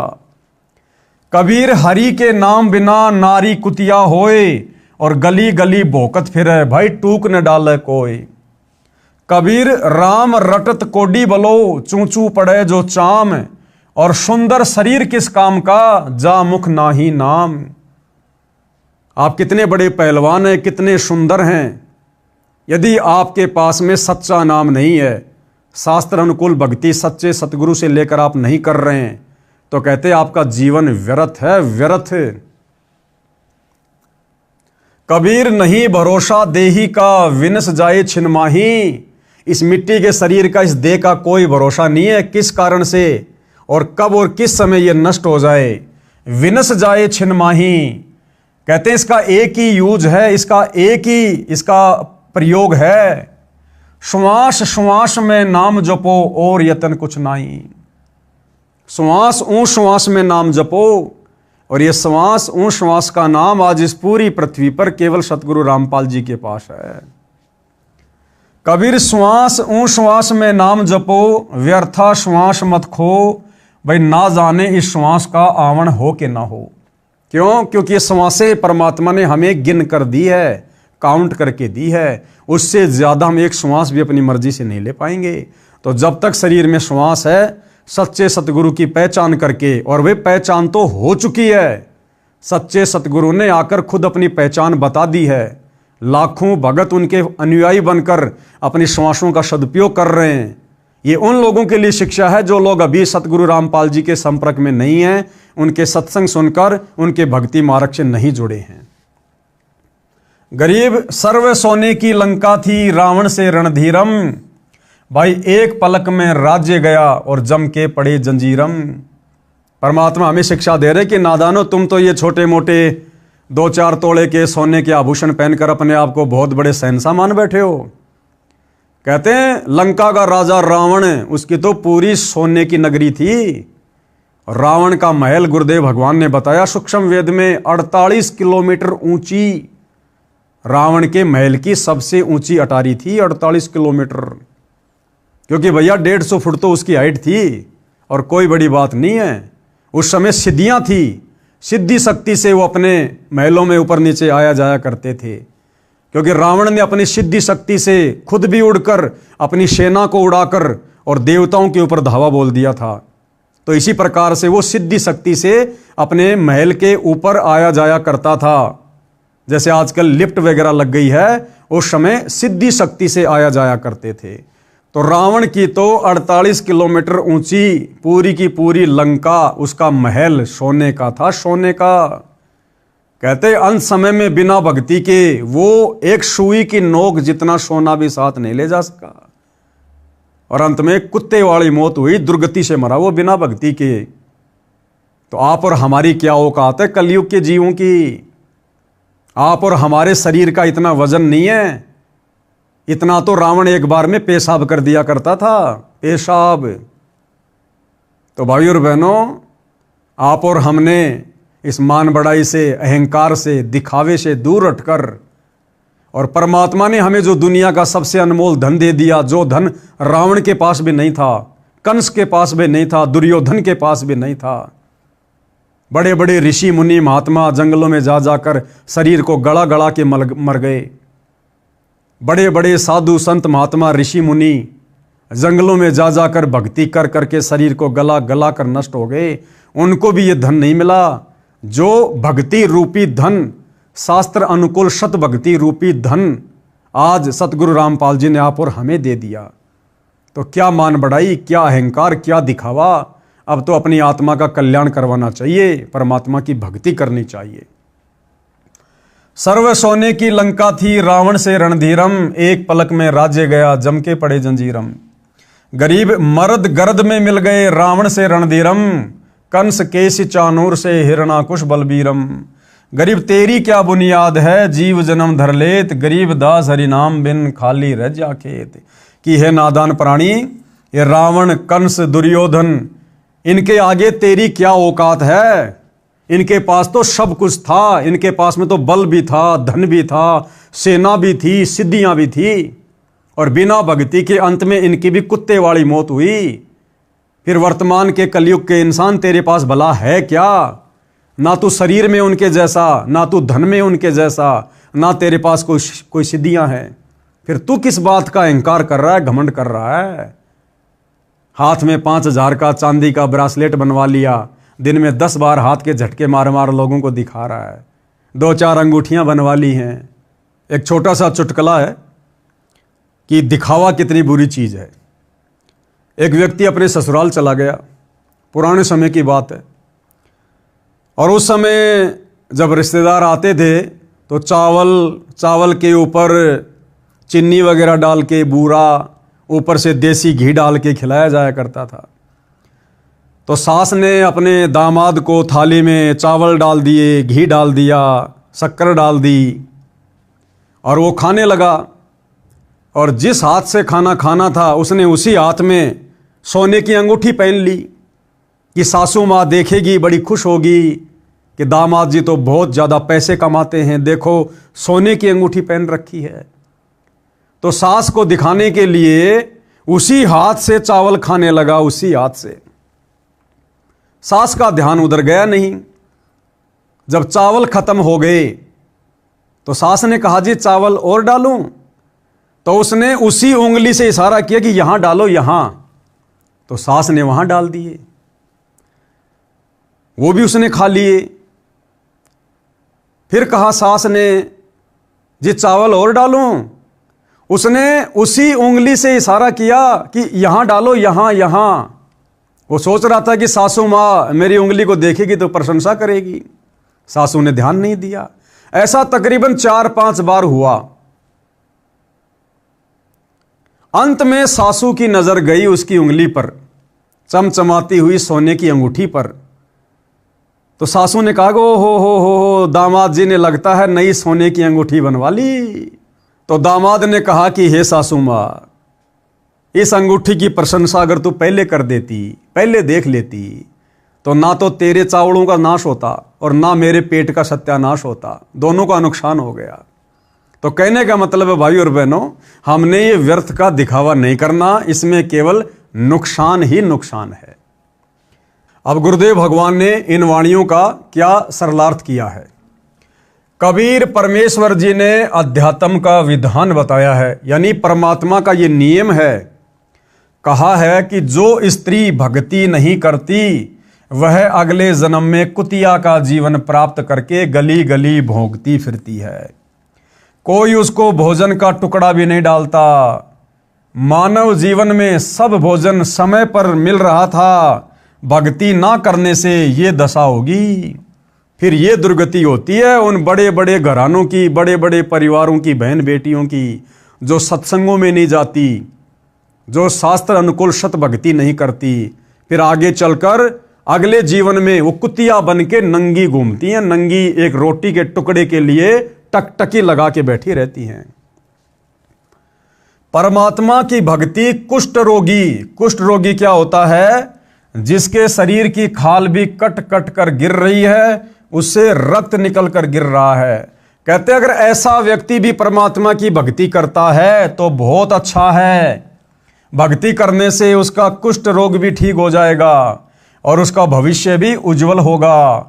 और जो भक्ति नहीं करता वो चाहे सुंदर शरीर वाला भी क्यों ना हो, उसका सुंदर स्वस्थ शरीर किसी काम का नहीं। इस जन्म में भी रोगी हो जाएगा, अस्वस्थ हो जाएगा, और मरने के बाद गधे कुत्ते के शरीर मिलेंगे, कुत्ता बनेगा, पूरे शरीर पर खुजली होगी, कीड़े पड़ेंगे। ऐसी दुर्गति उन व्यक्तियों की होती है जो व्यक्ति मनुष्य शरीर में सत भक्ति नहीं करते। आगे परमात्मा कहते हैं इस मानव शरीर का कोई विश्वास नहीं है कि यह कब तथा किस कारण से नष्ट हो जाए। इसे बचाकर नहीं रखा जा सकता। इसका एक उपाय है, भक्ति करो, इतना सुमरण करो कि एक श्वास भी नाम के जाप बिना खाली ना जाए। श्वास छोड़ते समय तथा लेते समय प्रत्येक श्वास में नाम जाप करो। यानी श्वास ऊ श्वास में नाम जपो, व्यर्था श्वास न खोए। श्वास को नाम के जाप बिना व्यर्थ में ना खो। इस श्वास का ज्ञान नहीं है, ये अंदर गया है तो बाहर आएगा कि नहीं आएगा। इसलिए गफलत ना करके भक्ति में लग जाओ। यदि आपके पास धन है और सुविधाएं भी हैं, इनके कारण भक्ति करना कभी मत भूलना। श्रीलंका के राजा रावण के पास अत्यधिक धन था, उसने सोने के मकान बना रखे थे और खुद भी योद्धा था, परंतु श्री रामचंद्र के साथ युद्ध हुआ, मारा भी गया और वो सोना भी लूट लिया गया और राज्य भी गया। ये सब एक पलक में हो गया, यानी राम जी के तीर से मारा गया। कुछ ही समय में सब कुछ नष्ट हो गया तथा यम के दूत यानी मृत्यु देवता के नौकर उस रावण को जंजीरों में बांध कर ले गए, नरक में डाला गया। वो रावण, जिस रावण ने ऊपर के लोकों पर आक्रमण करके 33 करोड़ देवी देवताओं को अपनी कैद में डाल रखा था, मृत्यु के बाद सत भक्ति ना करने के कारण उस रावण की ऊपर यमलोक में फिर दुर्गति हुई, नरक में डाला गया। नरक में यम के दूत मरने के बाद जंजीरों में जकड़ कर ले गए, जंजीरों में। तो आप और हम इस कलयुग के 2 कोड़ी के जीव, ना हमारे पास में कोई धन है ना कोई बल है, फिर आप और हमारी भला क्या औकात है कि भक्ति बिना हम सही तरीके से रह सकते हैं, हमारा भविष्य उज्जवल हो सकता है। तो रावण की तो सोने की लंका भी लास्ट में लूट ली गई। बहुत सारे भाई बहन अज्ञानता में कह देते हैं कि रावण के मरने के बाद में सोने की लंका का क्या हुआ, वो सोना कहाँ चला गया। तो दास एक बार सुन रहा था सोशल मीडिया पर, अनिरुद्धाचार्य से कोई सवाल कर रहा था कि जी रावण की मृत्यु के बाद में सोने की लंका का क्या हुआ। तो किसी ने कहा कि सोने की लंका तो जला दी गई थी। सुना था हमने कि हनुमान जी की पूंछ में आग लगाई गई, हनुमान जी ने फुदक फुदक कर पूरी लंका में आग लगा दी और सारी सोने की लंका जल गई। तो फिर किसी ने सवाल किया कि जी हमने सुना सोना तो कभी जलता ही नहीं है, सोना तो जलता ही नहीं है। फिर वो अनिरुद्धाचार्य चुप हो गया। फिर वो कहने लगा कि वो सोना जब वो पिघला तो वो समुद्र में जाके बह गया। यानी अपनी बात को किसी भी प्रकार से नकली धर्मगुरु ने ऊपर रखना है, लेकिन भाई और बहनों यथार्थता क्या थी ये परमात्मा ही बता सकते हैं। तो सतगुरु रामपाल जी ने सच्चाई बताई कि रावण की मृत्यु के बाद वो सोने की लंका का क्या हुआ। गुरुदेव ने बताया कई करोड़ों की संख्या में वानर गए हुए थे श्री रामचंद्र जी की ओर से युद्ध करने के लिए, और जब रावण मर गया उसके बाद में वो वानर सोने को उठा उठा कर ले आए थे। कोई 2 किलो लाया, कोई 5 किलो लाया, कोई 10 किलो लाया। इस प्रकार से वो सोने की लंका को लूट लूट कर लेकर आ गए थे। रावण जैसे मर्दाने यानी सूरवीर मिट्टी में मिल गए तथा मथुरा का राजा कंस, उसका प्रसिद्ध पहलवान चाणूर, कंस का नौकर केसी, रूपधारी राक्षस तथा हिरण्यकशिपु जैसे बलवान भी भक्ति बिना जीवन व्यर्थ कर गए। हे सामान्य प्राणी, तेरी क्या बुनियाद यानी तेरी क्या औकात है? तू किस आधार से बचेगा? तू कर्मों के अनुसार भिन्न भिन्न जीवों के शरीर धारण कर लेता है। संत गरीबदास जी ने परमेश्वर कबीर जी के बताए ज्ञान से कहा है कि भक्ति ना करने से तेरे को ऐसे हानि होगी जैसे किसान खेत में बीज ना बोने से भूखा मरता है, उसे कोई लाभ नहीं होता। इसी प्रकार इस मनुष्य शरीर में और इस समय परमात्मा धरती पर आए हुए हैं। पूर्ण ब्रह्म परमात्मा सारी सृष्टि के मालिक कबीर देव सतगुरु रामपाल जी के नाम से धरती पर प्रकट हैं सत भक्ति लेकर। अगर इस वक्त हमने इस शरीर से सत भक्ति नहीं की, उनकी शरण ग्रहण नहीं की, तो ये परमेश्वर फिर हमें युगों युगों नहीं संभालेगा और अगले जन्मों में हमारी वो दुर्गति होगी जो ली दी नहीं जाएगी। भगतनी पुल्लों ने इस संसार की वास्तविकता बताई तथा भक्ति बिना होने वाले कष्ट बताए। छोटे से राज्य के टुकड़े को प्राप्त करके आप इतना गर्व कर रहे हो, ये व्यर्थ है। लंका के राजा रावण ने सोने के मकान बना रखे थे। सत भक्ति ना करने से राज्य भी गया, सोना भी यहीं रह गया, नरक का भागी बना। राजा रानियों ने उपदेश लेकर भक्ति की तथा जीवन धन्य बनाया। अपुल्लो बाई के सत्संग सुनकर, इस प्रकार की बातें सुनकर, वो राजा की रानियां जो अपनी सुंदरता को देखकर, अपने गहने आभूषणों को देखकर जो फूला नहीं समाती थी, मान बड़ाई अहंकार में फूली फूली फिरती थी, वो सत्संग सुनने के बाद वास्तविकता से परिचित होकर फिर उन्होंने सादा जीवन जीना शुरू किया और पुल्लो बाई से उपदेश लेकर उन्होंने भक्ति शुरू की और अपना जीवन धन्य बनाया। महाकष्ट मोल लेते हैं जो व्यक्ति भक्ति नहीं करते, दुनिया भर की बकवाद करते हैं, वो आगे चलकर महाकष्ट मोल लेते हैं। कैसे?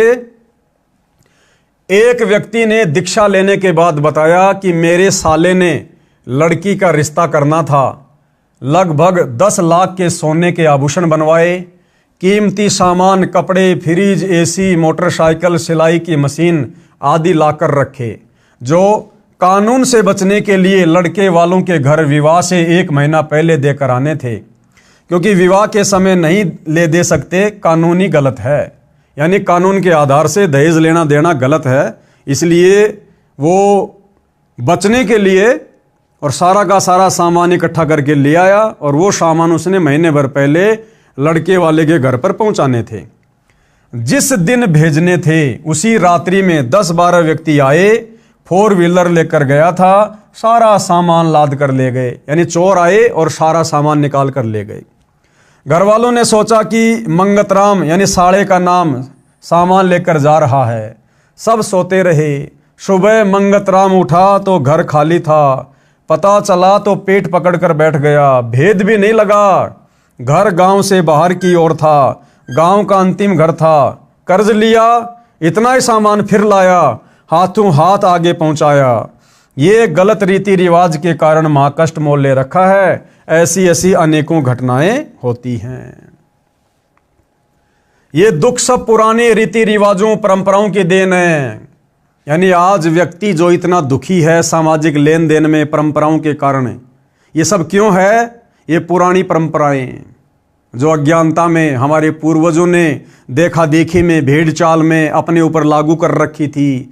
अपने पूर्वजों से देखकर भेड़ चाल में आप और हमने अपने ऊपर लाद रखी थी और इन्हीं परंपराओं के बोझ तले दबकर आप और हम भी इसी प्रकार से मरकर जाने वाले थे। लेकिन सतगुरु रामपाल जी भगवान ने दया करी, मेहर करी, हमें सत ज्ञान से परिचित करवाया, हमें सत भक्ति प्रदान की और इन व्यर्थ की सामाजिक परंपराओं से हमें दूर किया। ये दुख सब पुराने रीति रिवाजों परंपराओं की देन है जो हमने स्वयं लाद रखा है। हम संत रामपाल जी के अनुयायी इसको नहीं लादते, यानी हम इन परंपराओं के चक्कर में नहीं पड़ते। ये दहेज लेना देना, दुनिया भर के आभूषण वगैरह, कपड़े लत्ते ब्याह शादी में बनवाना, ये पंडित का खर्चा करना, बारात वगैरह लेकर जाना, हम कुछ नहीं करते। बेटी का विश्वास परमात्मा पर दृढ़ करते हैं जो सत्य भी है कि बेटी जो तेरे भाग्य में होगा वो तेरे को मिलेगा। माँ बाप के लेने देने से तेरा जीवन नहीं चलेगा, तेरी जिंदगी नहीं चलेगी। अगर तू परमात्मा की भक्ति करेगी, मर्यादा में रहेगी, तो परमात्मा भला तुझे किस चीज के भरोसे रहने देगा? जो भगवान राजाओं को राज दे रहा है, देवताओं को देवपद दे रहा है, जब आप उस भगवान की भक्ति करोगी तो भगवान आपके लिए क्या कमी छोड़ देगा? तो हम बेटी को इस प्रकार से समझाते हैं और बेटी को सतगुरु से उपदेश दिलाकर परमात्मा से जोड़ते हैं, फिर बेटी को उसका भाग्य मिलता है। बेटी का विश्वास परमात्मा पर दृढ़ करते हैं जो सत्य भी है। हमारी बेटियों तथा बेटों में परमात्मा के संविधान की पूर्ण रूप से समझ है, यानी भक्तों के बच्चे भी सतगुरु से उपदेश लेकर सत्संग सुनकर परमात्मा के विधान से पूर्णतया परिचित हैं।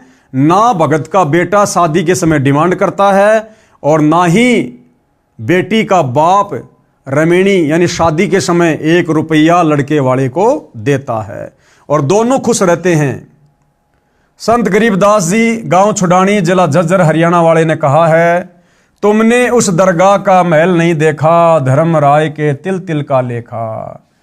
तुमने यानी है इंसान उस दरगाह यानी परमात्मा के दरबार का जहां पर सबका न्याय होता है, ब्रह्मा विष्णु महेश का, देवी देवताओं का, जहां पर सबका न्याय होता है।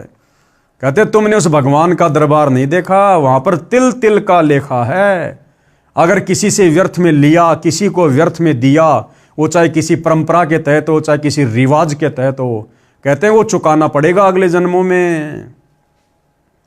अर्थात संत गरीबदास जी ने कहा कि आपने धर्मराय यानी परमात्मा का न्यायाधीश का महल, न्यायालय नहीं देखा, जहां पर एक एक तिल यानी दाने दाने, पैसे पैसे का लेखा यानी अकाउंट होता है।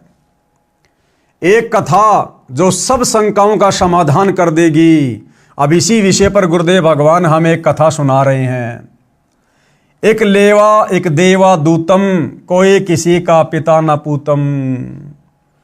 इस संसार में कोई किसी का बाप बना हुआ है, कोई किसी का बेटा बनकर जन्म रहा है, कोई किसी की माँ है, कोई किसी की बेटी है। यानी आपस में हम जितने भी रिश्ते नातों में बंधे हुए हैं, ये क्या है भाई और बहनों? ये हमारे पूर्व जन्मों के संस्कार हैं। ये संस्कार क्यों बने, कैसे बने? इसी प्रकार एक दूसरे से लेने देने के चक्कर में बने।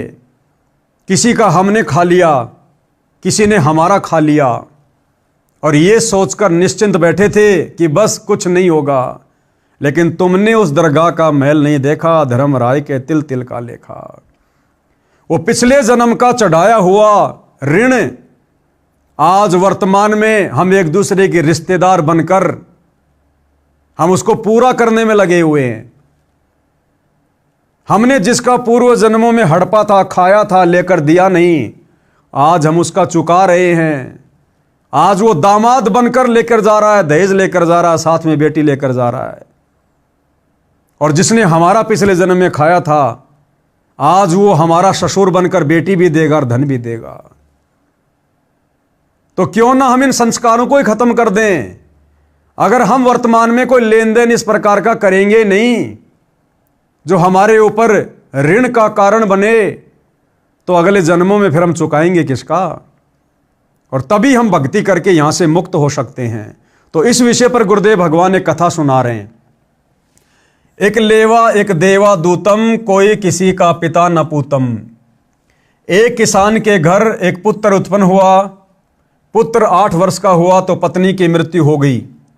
किसान के पास 16 एकड़ जमीन थी। कुछ वर्ष के बाद किसान ने दूसरी शादी की। उस पत्नी से भी एक पुत्र उत्पन्न हुआ। कुछ वर्ष पश्चात उस पत्नी की भी मृत्यु हो गई। किसान का प्रथम पत्नी वाला पुत्र 16 वर्ष का हुआ, उसका विवाह कर दिया। किसान की भी मृत्यु हो गई। इस कथा को समझने के लिए शुरू से थोड़ा ध्यान से समझना होगा। एक किसान था और उसको एक पुत्र उत्पन्न हुआ। जब उसका बेटा 8 साल का हुआ तो उस किसान की पत्नी की मृत्यु हो गई। किसान ने अपने छोटे बेटे के लालन पालन के लिए दूसरी शादी कर ली। दूसरी औरत से भी एक लड़का उत्पन्न हुआ और वो दूसरी औरत भी मर गई। यानी उस परिवार में बच गया किसान और किसान के 2 बेटे, जो कि किसान की दोनों पत्नियों से पैदा थे। बड़ा बेटा 16 साल का हुआ तो उसकी शादी कर दी गई। जब बड़े बेटी की शादी हुई तो किसान की भी मृत्यु हो गई। यानी अब उस परिवार में कौन बच गया? वो किसान का बड़ा बेटा, उसकी पत्नी और किसान का छोटा बेटा। 3 सदस्य परिवार में रह गए। छोटा लड़का 10-12 वर्ष की आयु में रोगी हो गया। अब उस बड़े भाई का जो छोटा भाई था वो 10-12 साल का होते ही रोगी हो गया। कुछ दिन उपचार करवाया। फिर बड़े भाई यानी मौसी का बेटा ने तथा उसकी पत्नी ने विचार किया कि उपचार पर क्यों खर्च किया, यदि मर गया तो इसके हिस्से के 8 एकड़ जमीन अपने पास रह जाएंगे। जब वो छोटा भाई ज्यादा बीमार रहने लगा, खर्चा ज्यादा होने लगा, तो उसके बड़े भाई ने और उसकी पत्नी ने मिलकर एक सलाह की कि क्यों हम इसके इलाज पर इतना ज्यादा खर्च करें। अगर ये मर जाए तो एक तो इलाज का खर्चा बच जाएगा और दूसरा इसके हिस्से में जो 8 एकड़ जमीन आनी है वो भी हमारे हिस्से में आ जाएगी। तो ये विचार करके उन दोनों पति पत्नी ने छोटे भाई को मरवा दिया। किस आधार से मरवाया देखिए। ये विचार करके पड़ोस के गांव से जो वैद्य यानी डॉक्टर उपचार के लिए आता था, उससे कहा कि इस लड़के को औषधि में यानी दवा में जहर मिलाकर दे दो, हम आपको धन दे देंगे। 500 रुपए के लालच में उस डॉक्टर ने उस लड़के को दवा में जहर खिलाकर मार दिया। गांव वालों को बताया गया कि रोग के कारण मृत्यु हो गई, यानी गांव में भी किसी को शंका नहीं हुई कि भाई लड़का बहुत ज्यादा बीमार था, हो सकता है मर गया होगा। किसी को शंका नहीं हुई। बच्चे की मृत्यु रोग के कारण हुई मान ली। उस मौसी के बेटे की मृत्यु के 1 वर्ष पश्चात बड़े भाई को पुत्र प्राप्त हुआ। अब जैसे ही वो छोटा भाई मर गया, उसको मरवा दिया गया। उसकी मृत्यु के 1 साल बाद उसका जो बड़ा भाई था और उसकी भाभी थी, उनको एक बेटा उत्पन्न हुआ। अब ध्यान देना भाई और बहनों, हम कैसे आपस में ऋण संबंधों में फंसे पड़े हैं। यहां कोई किसी का भाई नहीं, कोई किसी का बेटा नहीं, कोई किसी का बाप नहीं। पिछले जन्म का लेन देन पूरा करने के लिए आपस में हम जुड़े हुए हैं, और अंत में मरने के बाद सब अपने अपने रास्ते चले जाएंगे। ना बेटा बाप के साथ जाएगा, ना माँ बेटी के साथ जाएगी। तो वो जब उसका छोटा भाई मर गया, जिसको मरवा दिया गया था जहर देकर, उसके मरने के 1 साल बाद में उसके बड़े भाई को एक लड़का उत्पन्न हुआ। उस मौसी के बेटे की मृत्यु के 1 साल बाद बड़े भाई को पुत्र प्राप्त हुआ। खुशी का ठिकाना नहीं रहा। बच्चे के जन्म की खुशी में जिमणवार लंगर किया, पूरे गांव में मिठाई बांटी गई। उसके पश्चात कोई संतान नहीं हुई। इकलौते पुत्र को प्रेम से पाला, अच्छा घी दूध दही खिला पिलाकर हष्ट पुष्ट कर दिया। 16 वर्ष की आयु में विवाह कर दिया गया। उस समय बाल विवाह को गर्व की बात माना जाता था। वो लड़का रोगी हो गया। डॉक्टर पर डॉक्टर बुलाए, महंगे से महंगी औषधि खिलाई, परंतु व्यर्थ रहा। उस समय 1 महीने में 1-1 हजार की दवा खिलाई गई। हीरा तथा मोती भस्म भी औषधि में खिलाकर लड़के को खिलाया गया, जिस कारण से 8 एकड़ जमीन भी बेचनी पड़ी। जिस 8 एकड़ जमीन के चक्कर में उस बड़े भाई ने छोटे भाई को मरवा दिया था, अपने बेटे के इलाज पर वो 8 एकड़ जमीन भी बेचनी पड़ गई। और भाइयों और बहनों, वो लड़का कौन था जो उस घर में पैदा हुआ था? वो उसका वही भाई था जो उन्होंने जहर देकर मरवा दिया गया था। वो अपना बदला लेने के लिए फिर से वापस उसी घर में उसके बेटे के रूप में जन्मा, जिस कारण से 8 एकड़ जमीन भी बेचनी पड़ी। परंतु रोग घटने की बजाय बढ़ता ही चला गया और अंतिम दिन आ गया। लड़के का पिता चिंतित अवस्था में पुत्र के पास बैठा था। उसी समय लड़का बोला, भाई साहब। उसका बेटा अपने बाप को क्या कहता कि भाई साहब। अब वो बाप ने सोचा कि बेटा बहुत ज्यादा रोगी हो गया, दिमाग से डिस्टर्ब हो गया, लगता है पागल हो गया, मुझे पहचान भी नहीं रहा। अपने पिता को कह रहा है भाई साहब। तो बाप बोला, बेटा मैं तेरा भाई साहब नहीं हूं, मैं तेरा बाप हूं, तेरा पिता हूं। उसने कहा कि नहीं, मुझे अच्छे से पता है, तू इस जन्म में मेरा बाप है, लेकिन तू पिछले जन्म में मेरा भाई था, याद कर। लड़के का पिता चिंतित अवस्था में पुत्र के पास बैठा था। उसी समय लड़का बोला, भाई साहब एक काम करो। पिता ने कहा कि बेटा मैं तेरा पिता हूं। लड़का बोला कि मैं तेरा वो भाई हूं जिसको आपने जहर देकर मरवाया था। मैं ही अपना बदला लेने आपके बेटे के रूप में जन्मा हूं। एक लेवा एक देवा दूतम, कोई किसी का पिता नहीं पुतम। पति पत्नी के रिश्ते, माता पिता के रिश्ते, भाई बहन के रिश्ते, आपस में रिश्तेदार, हम सब पिछले जन्म में एक दूसरे का लेकर या किसी को देकर बैठे हुए हैं। इस जन्म में जो हम रिश्तों में जुड़े हैं एक दूसरे का पूरा करने के लिए। उस लड़के की माता जी भी वहीं विराजमान थी। लड़का बोला कि 8 एकड़ जमीन मेरे हिस्से की थी, वो मैंने वसूल कर ली कि तुमने मुझे जो मरवाया था ना जहर देकर 8 एकड़ जमीन के चक्कर में, देख इस जन्म में तेरा लड़का बनकर और रोगी होकर मैंने अपने इलाज पर मेरे हिस्से की 8 एकड़ जमीन बिकवा दी, मेरा हिस्सा मैंने पूरा करवा दिया। अब केवल कफन तथा लकड़ियों का हिसाब शेष है, यानी अब मेरी मरने की तैयारी है, कफन का और लकड़ियों का हिसाब किताब और बाकी है, वो पूरा कर लो, उसकी तैयारी करो। ये बात सुनकर पिता और भाई का मुख फटा का फटा रह गया। अब ये बातें सुनकर वो तो हक्का बक्का रह गए कि भैया ये बात तो हमारे अलावा किसी को पता ही नहीं थी, इस बच्चे को कहां से पता चली। तो उनका भी पक्का यकीन हो गया कि ये तेरे घर में जो लड़के के रूप में जन्मा है ये तेरा वही भाई है। ये बात सुनकर पिता और भाई का मुख फटा का फटा रह गया। अपने किए पर दोनों पति पत्नी ने पश्चाताप किया। परमात्मा का विधान अटल है। कौन सा विधान? एक लेवा एक देवा दूतम, कोई किसी का पिता न पुतम, ऋण संबंध जुड़े सब नाता, अंत समय सब बारह बाटा। बड़े भाई ने पुत्र रूप में जन्मे छोटे भाई से प्रश्न किया कि हमने लालच में आकर जो पाप किया हमें तो परमात्मा ने फल दे दिया। क्या फल दे दिया? कि हमारे तो तू एक ही बेटा था, उसके बाद कोई संतान हुई नहीं, तो हमारा तो कोई खानदान कोई वंश चलाने वाला भी नहीं मिला, बुढ़ापे में हमारी कोई सेवा करने वाला भी नहीं बचा, तो हमें तो हमारे किए का फल मिल गया। अब भाइयों और बहनों, ये फल तो केवल यहां मिला। उस कर्म की जो मुख्य सजा है, जो बड़ा दंड है, वो तो शरीर छूटने के बाद धर्मराज के दरबार में नरक में डालकर मिलेगा। हमें तो परमात्मा ने फल दे दिया। जिस मकसद के लिए आपकी जान ली थी वह 8 एकड़ जमीन गई तथा अन्य संतान है नहीं, और ये शेष जमीन कोई और ही लेगा। हमारा तो नाश हुआ सो हुआ, ये तो होना ही चाहिए था। यानी उनको भी फिर दुख हुआ, पश्चाताप हुआ जो कर्म उन्होंने किया था। परमात्मा ने न्याय किया, परंतु जो लड़की आपकी पत्नी रूप में आई थी, इसने कौन सा अपराध किया है जिस कारण से यह सती प्रथा के तहत आपके साथ जिंदा जलाई जाएगी? अब उसके बड़े भाई ने क्या कहा कि भाई हमने जो किया उसका फल तो हमें परमात्मा ने दे दिया, हमारे तो परिवार का सत्यानाश हो गया, वंश चलाने वाला भी कोई नहीं बचा।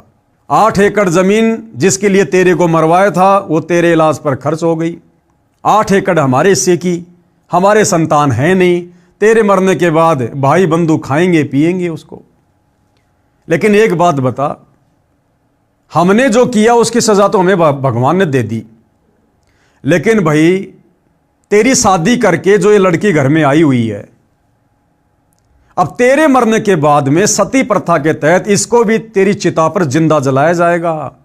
मुझे यह बता कि इसको कौन से कर्म की सजा मिलेगी? लड़के ने क्या बताया? इसके साथ भगवान ने अन्याय किया है।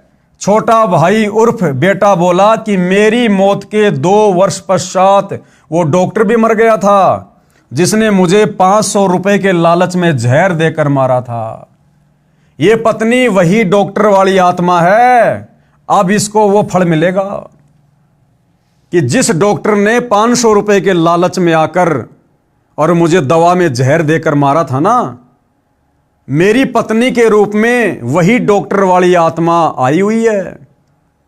अब इस नादान को उस 500 रुपए के लालच में जो इसने मुझे मार दिया था, अब इसको मेरी चिता पर जिंदा जलाकर मारा जाएगा।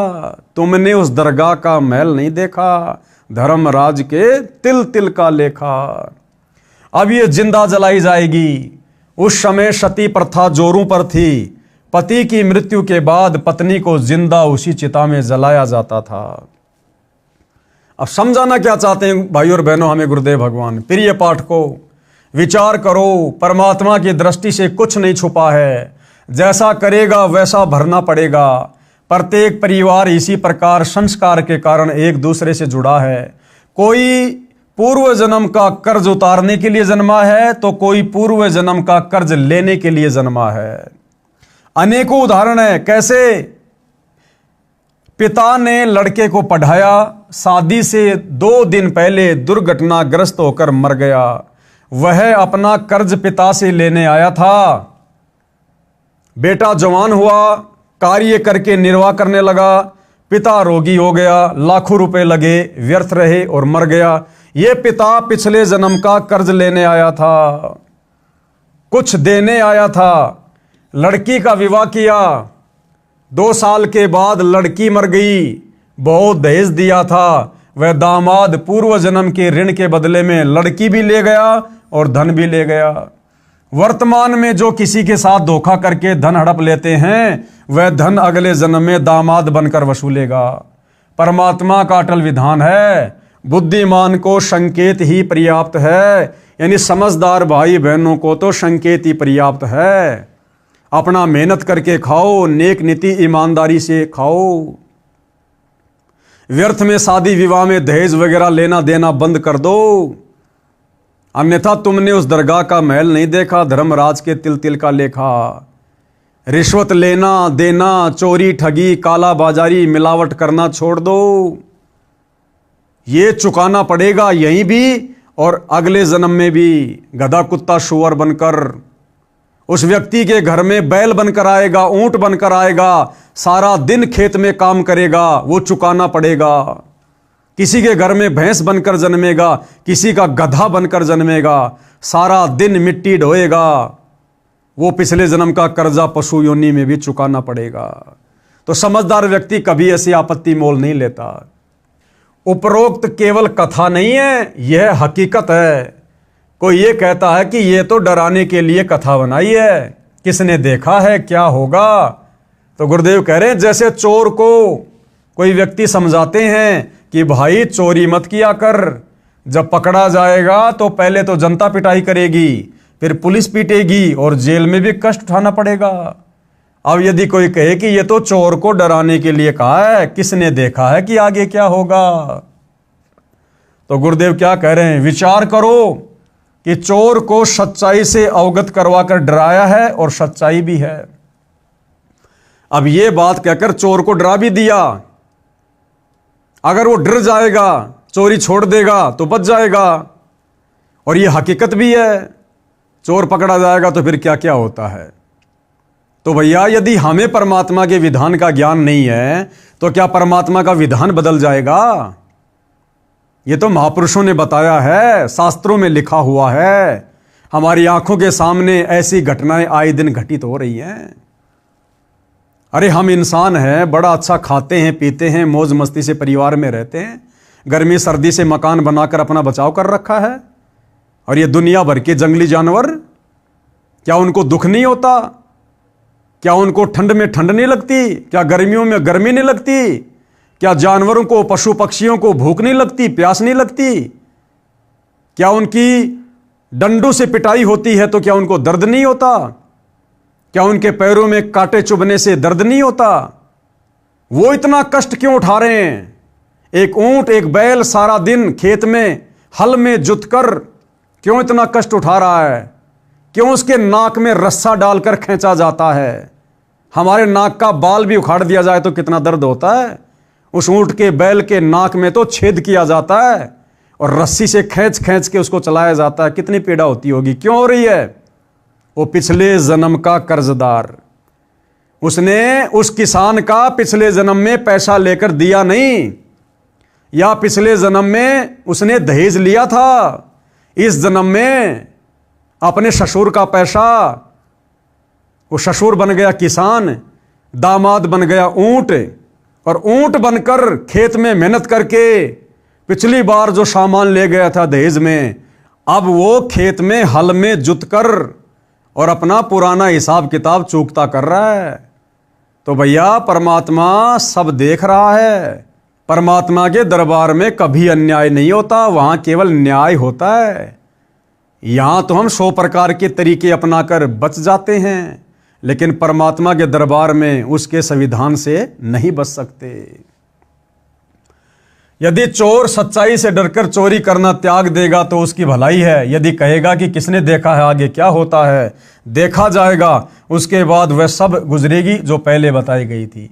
इसी प्रकार जो उपरोक्त कथा को केवल समझाने डराने के लिए ही मानेगा तो उसका दुर्भाग्य होगा। इसको इतनी सत्य समझना जैसे चोर को शतरक किया है। यानी कर्मों का फल भाई भुगतना पड़ेगा। ये अटल संविधान है परमात्मा का, चाहे राजा हो चाहे रंक हो।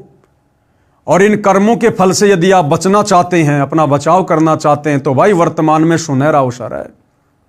कर्मों को काटने वाला, बंधनों के कर्मों को काटने वाला बंदी छोड़ कबीर भगवान संत रामपाल जी के नाम से धरती पर प्रकट है। हमारे आपस के जन्म जन्मांतरों के कर्म, ऋण संस्कार चाहे कितने ही उलझे हुए क्यों ना हो, जिनके चलते हम असंख्य बार गधे कुत्ते बनने होंगे, आज यदि हम सतगुरु रामपाल जी की शरण में आकर मर्यादा में रहकर सत भक्ति शुरू कर देते हैं, तो सतगुरु रामपाल जी अपनी आध्यात्मिक शक्ति से, अपने आशीर्वाद से हमारे जन्म जन्मांतरों के कर्म संस्कारों को, ऋण संबंधों को समाप्त कर देते हैं। और इसी जन्म में हमारे को मोक्ष भी देंगे। दोबारा ना इस गंदे लोक में हमारा जन्म होगा, ना हम कभी गधे कुत्ते सुअर बनेंगे, सचखंड को जाएंगे, मोक्ष प्राप्त करेंगे। और इसके अलावा कोई बचाव नहीं है, कोई विकल्प नहीं है। लेखक ने यह कथा सन 1978 में एक पशुओं के डॉक्टर से सुनी थी, जो किसान के 2 पुत्रों वाली कथा ऊपर बताई है। वह इस कथा को अपने पास बैठने वाले को अवश्य सुनाता था, परंतु अमल कतई नहीं करता था। 10 रुपए की दवाई देकर 4 डिस्टिल्ड वाटर के इंजेक्शन लगाकर 200-300 रुपए वसूलता था। फिर शाम को मिलता तो अपने कारनामे भी बताता था कि यदि कम रुपए लूंगा तो भैंस वाला यह समझेगा कि अच्छी दवाई नहीं दी। भैंस को स्वस्थ तो 10 रुपए की दवा से ही हो जाना था। विचार करें कि ऐसे व्यक्तियों की कथनी और करनी में क्या अंतर है, तो उनके द्वारा सुनाई इन कथाओं का अन्य पर कैसे प्रभाव होगा। अर्थात ये कथा सुनाने का अधिकारी वही है जो खुद इन कथाओं पर अमल करता हो, इन कथाओं को समझकर अपने जीवन सफर पर चलता हो। ऐसे व्यक्ति के मुख से सुनकर ही सामने वाले पर असर होगा। यानी मैं सारे काम उल्टे करूं और आपको ये कथा सुनाऊं भगत बनाने वाली, तो मेरे द्वारा बताई गई, समझाई गई कथाओं का, कहानियों का सामने वाले पर किसी प्रकार का कोई असर नहीं होगा। इसलिए वो खुद भी फिर परमात्मा का दोषी बन जाता है, जो इन कथाओं को सुनाता है लेकिन खुद अमल नहीं करता। तो परमात्मा कहते हैं, गरीब करनी तज कथनी कथय, अज्ञानी दिन रात कुत्ते ज्यों भौंकत फिरै, सुनी सुनाई बात। ऐसे व्यक्ति तो कुत्ते की श्रेणी में हैं, जो केवल मुख से बोलते हैं लेकिन करनी उसके अनुसार नहीं करते। तो कहते हैं वो तो कुत्ते की ज्यों सारा दिन भौंकते फिरते हैं। संत गरीबदास जी ने कहा है कि जो ज्ञान की बातों के अनुसार क्रिया नहीं करते, जो अन्य को सुनाते हैं, वे अज्ञानी व्यर्थ में कुत्ते की तरह सुनी सुनाई बातें बकते रहते हैं। ये बातें कहन सुनन की नहीं है, यानी ये कथा केवल सुनाने तक सीमित नहीं है, इन कथाओं पर हमने अमल भी करना है। ये तो कर पाड़ने की हैं, यानी अपने जीवन में लागू करने की हैं, धारण करने की हैं, यानी इन पर अमल करना चाहिए। परमात्मा के विधान को समझकर निर्मल जीवन यापन करें, ना किसी को खिलाएं ना किसी का खाएं। हाँ, आपत्ति में किसी की मदद करना कोई बुरी बात नहीं है, लेकिन धोखाधड़ी करके किसी का रुपया हम ना हड़पें ना खाएं। जीवन की राह को काटू रहित बनाएं, परंपराओं का भार कम करो, बोझा लादकर सफर तय नहीं किया जा सकता। यदि आपको 10, 20, 50 किलोमीटर लंबी यात्रा करनी है पैदल, और यदि आपकी पीठ पर वजन बहुत ज़्यादा है, तो आप जी कभी भी सफ़र तय नहीं कर पाओगे, बहुत दुखी हो जाओगे। लंबी यात्रा करने वाला कम से कम सामान रखता है। तो भाई और बहनों, आप और हमारी यात्रा तो 16 शंख कोश की है। 16 शंख कोश हमने सतलोक जाना है, बहुत लंबा सफ़र है। यदि हमने इन परंपराओं का बोझ अपने ऊपर से नहीं उतारा, शादी विवाह में दुनिया भर का खर्चा, दिखावा, लेना देना, त्योहारों के समय दुनिया भर का लेना देना, दिखावा, यदि हमने इन परंपराओं का, रीति रिवाजों का, कुरीतियों का, त्योहारों का वजन, ये बोझ अपने ऊपर से नहीं उतारा, तो हम कभी भी सतलोक की इतनी लंबी यात्रा पूरी नहीं कर पाएंगे। अर्थात हम कभी भी मोक्ष प्राप्त नहीं कर पाएंगे। और मोक्ष नहीं मिला तो फिर भाई और बहनों क्या होगा? सर्व विदित है। फिर इस भक्ति के करने से 2, 4, 5, 10 हमें लगातार मनुष्य जन्म भी मिल जाएंगे। वो जन्म भी हमारे साफ सुथरे होंगे, कोई दिक्कत नहीं है, क्योंकि वर्तमान में हमने भक्ति की है, सतनाम का जाप किया है, सच्चे सतगुरु को दान धर्म किया है, तो परमात्मा किसी का रखता नहीं है, ठीक है। लेकिन उसके बाद क्या होगा, क्योंकि मोक्ष तो हुआ नहीं, हमारी भक्ति खर्च होगी, फिर हमें 84 लाख योनियों में भी जाना पड़ेगा। अगर कभी मनुष्य जन्म मिला तो किसी गरीब के घर में, निर्धन के घर में मिलेगा। और हमने जो संस्कार युगों युगों से बिगाड़ रखे हैं, फिर वो सारा लेन देन हमने खुद ही करना पड़ेगा। किसी का गधा बनना पड़ेगा, किसी का सूअर बनना पड़ेगा, किसी का बैल बनना पड़ेगा, सारा दिन खेत में काम करना पड़ेगा, ईंटों के भट्ठों पर गधा बनकर सारा दिन ईंटें ढोनी पड़ेंगी। फिर हमारा जीवन, हमारा भविष्य नरक बन जाएगा, नरक। तो भाइयों और बहनों, ऐसी आपत्ति को दुर्बुद्धि प्राप्त प्राणी मोल लेता है। बाकी जिसको सच्चे सतगुरु के सत्संग मिल गए, ये सतज्ञान मिल गया, धर्म कर्म की अगली पिछली अगम निगम की जानकारी हो गई, वो आत्मा कभी भी इन परंपराओं में पढ़कर, व्यर्थ के रीति रिवाजों में पढ़कर, त्योहारों के चक्कर में पढ़कर, एक दूसरे से फालतू के लेन देन के चक्कर में पढ़कर अपने जीवन को बर्बाद नहीं करेगी। केवल अपने गुरुदेव के बताई गई सत भक्ति को मर्यादाओं में रहकर अध्यात्म में आगे बढ़ेगी, तभी हमारा जीवन सफल होगा। तो भाइयों और बहनों, आज के इस वीडियो में केवल इतना ही। पुस्तक धरती के ऊपर स्वर्ग, इस पर आज हमारा ये 3रे नंबर का वीडियो था। कल गुरुदेव के आशीर्वाद से सेवा में फिर हाजिर होंगे। तब तक सभी भाई बहन गुरुदेव से आज्ञा लेते हैं। बंदी छोड़ सतगुरु रामपाल जी भगवान की जय हो।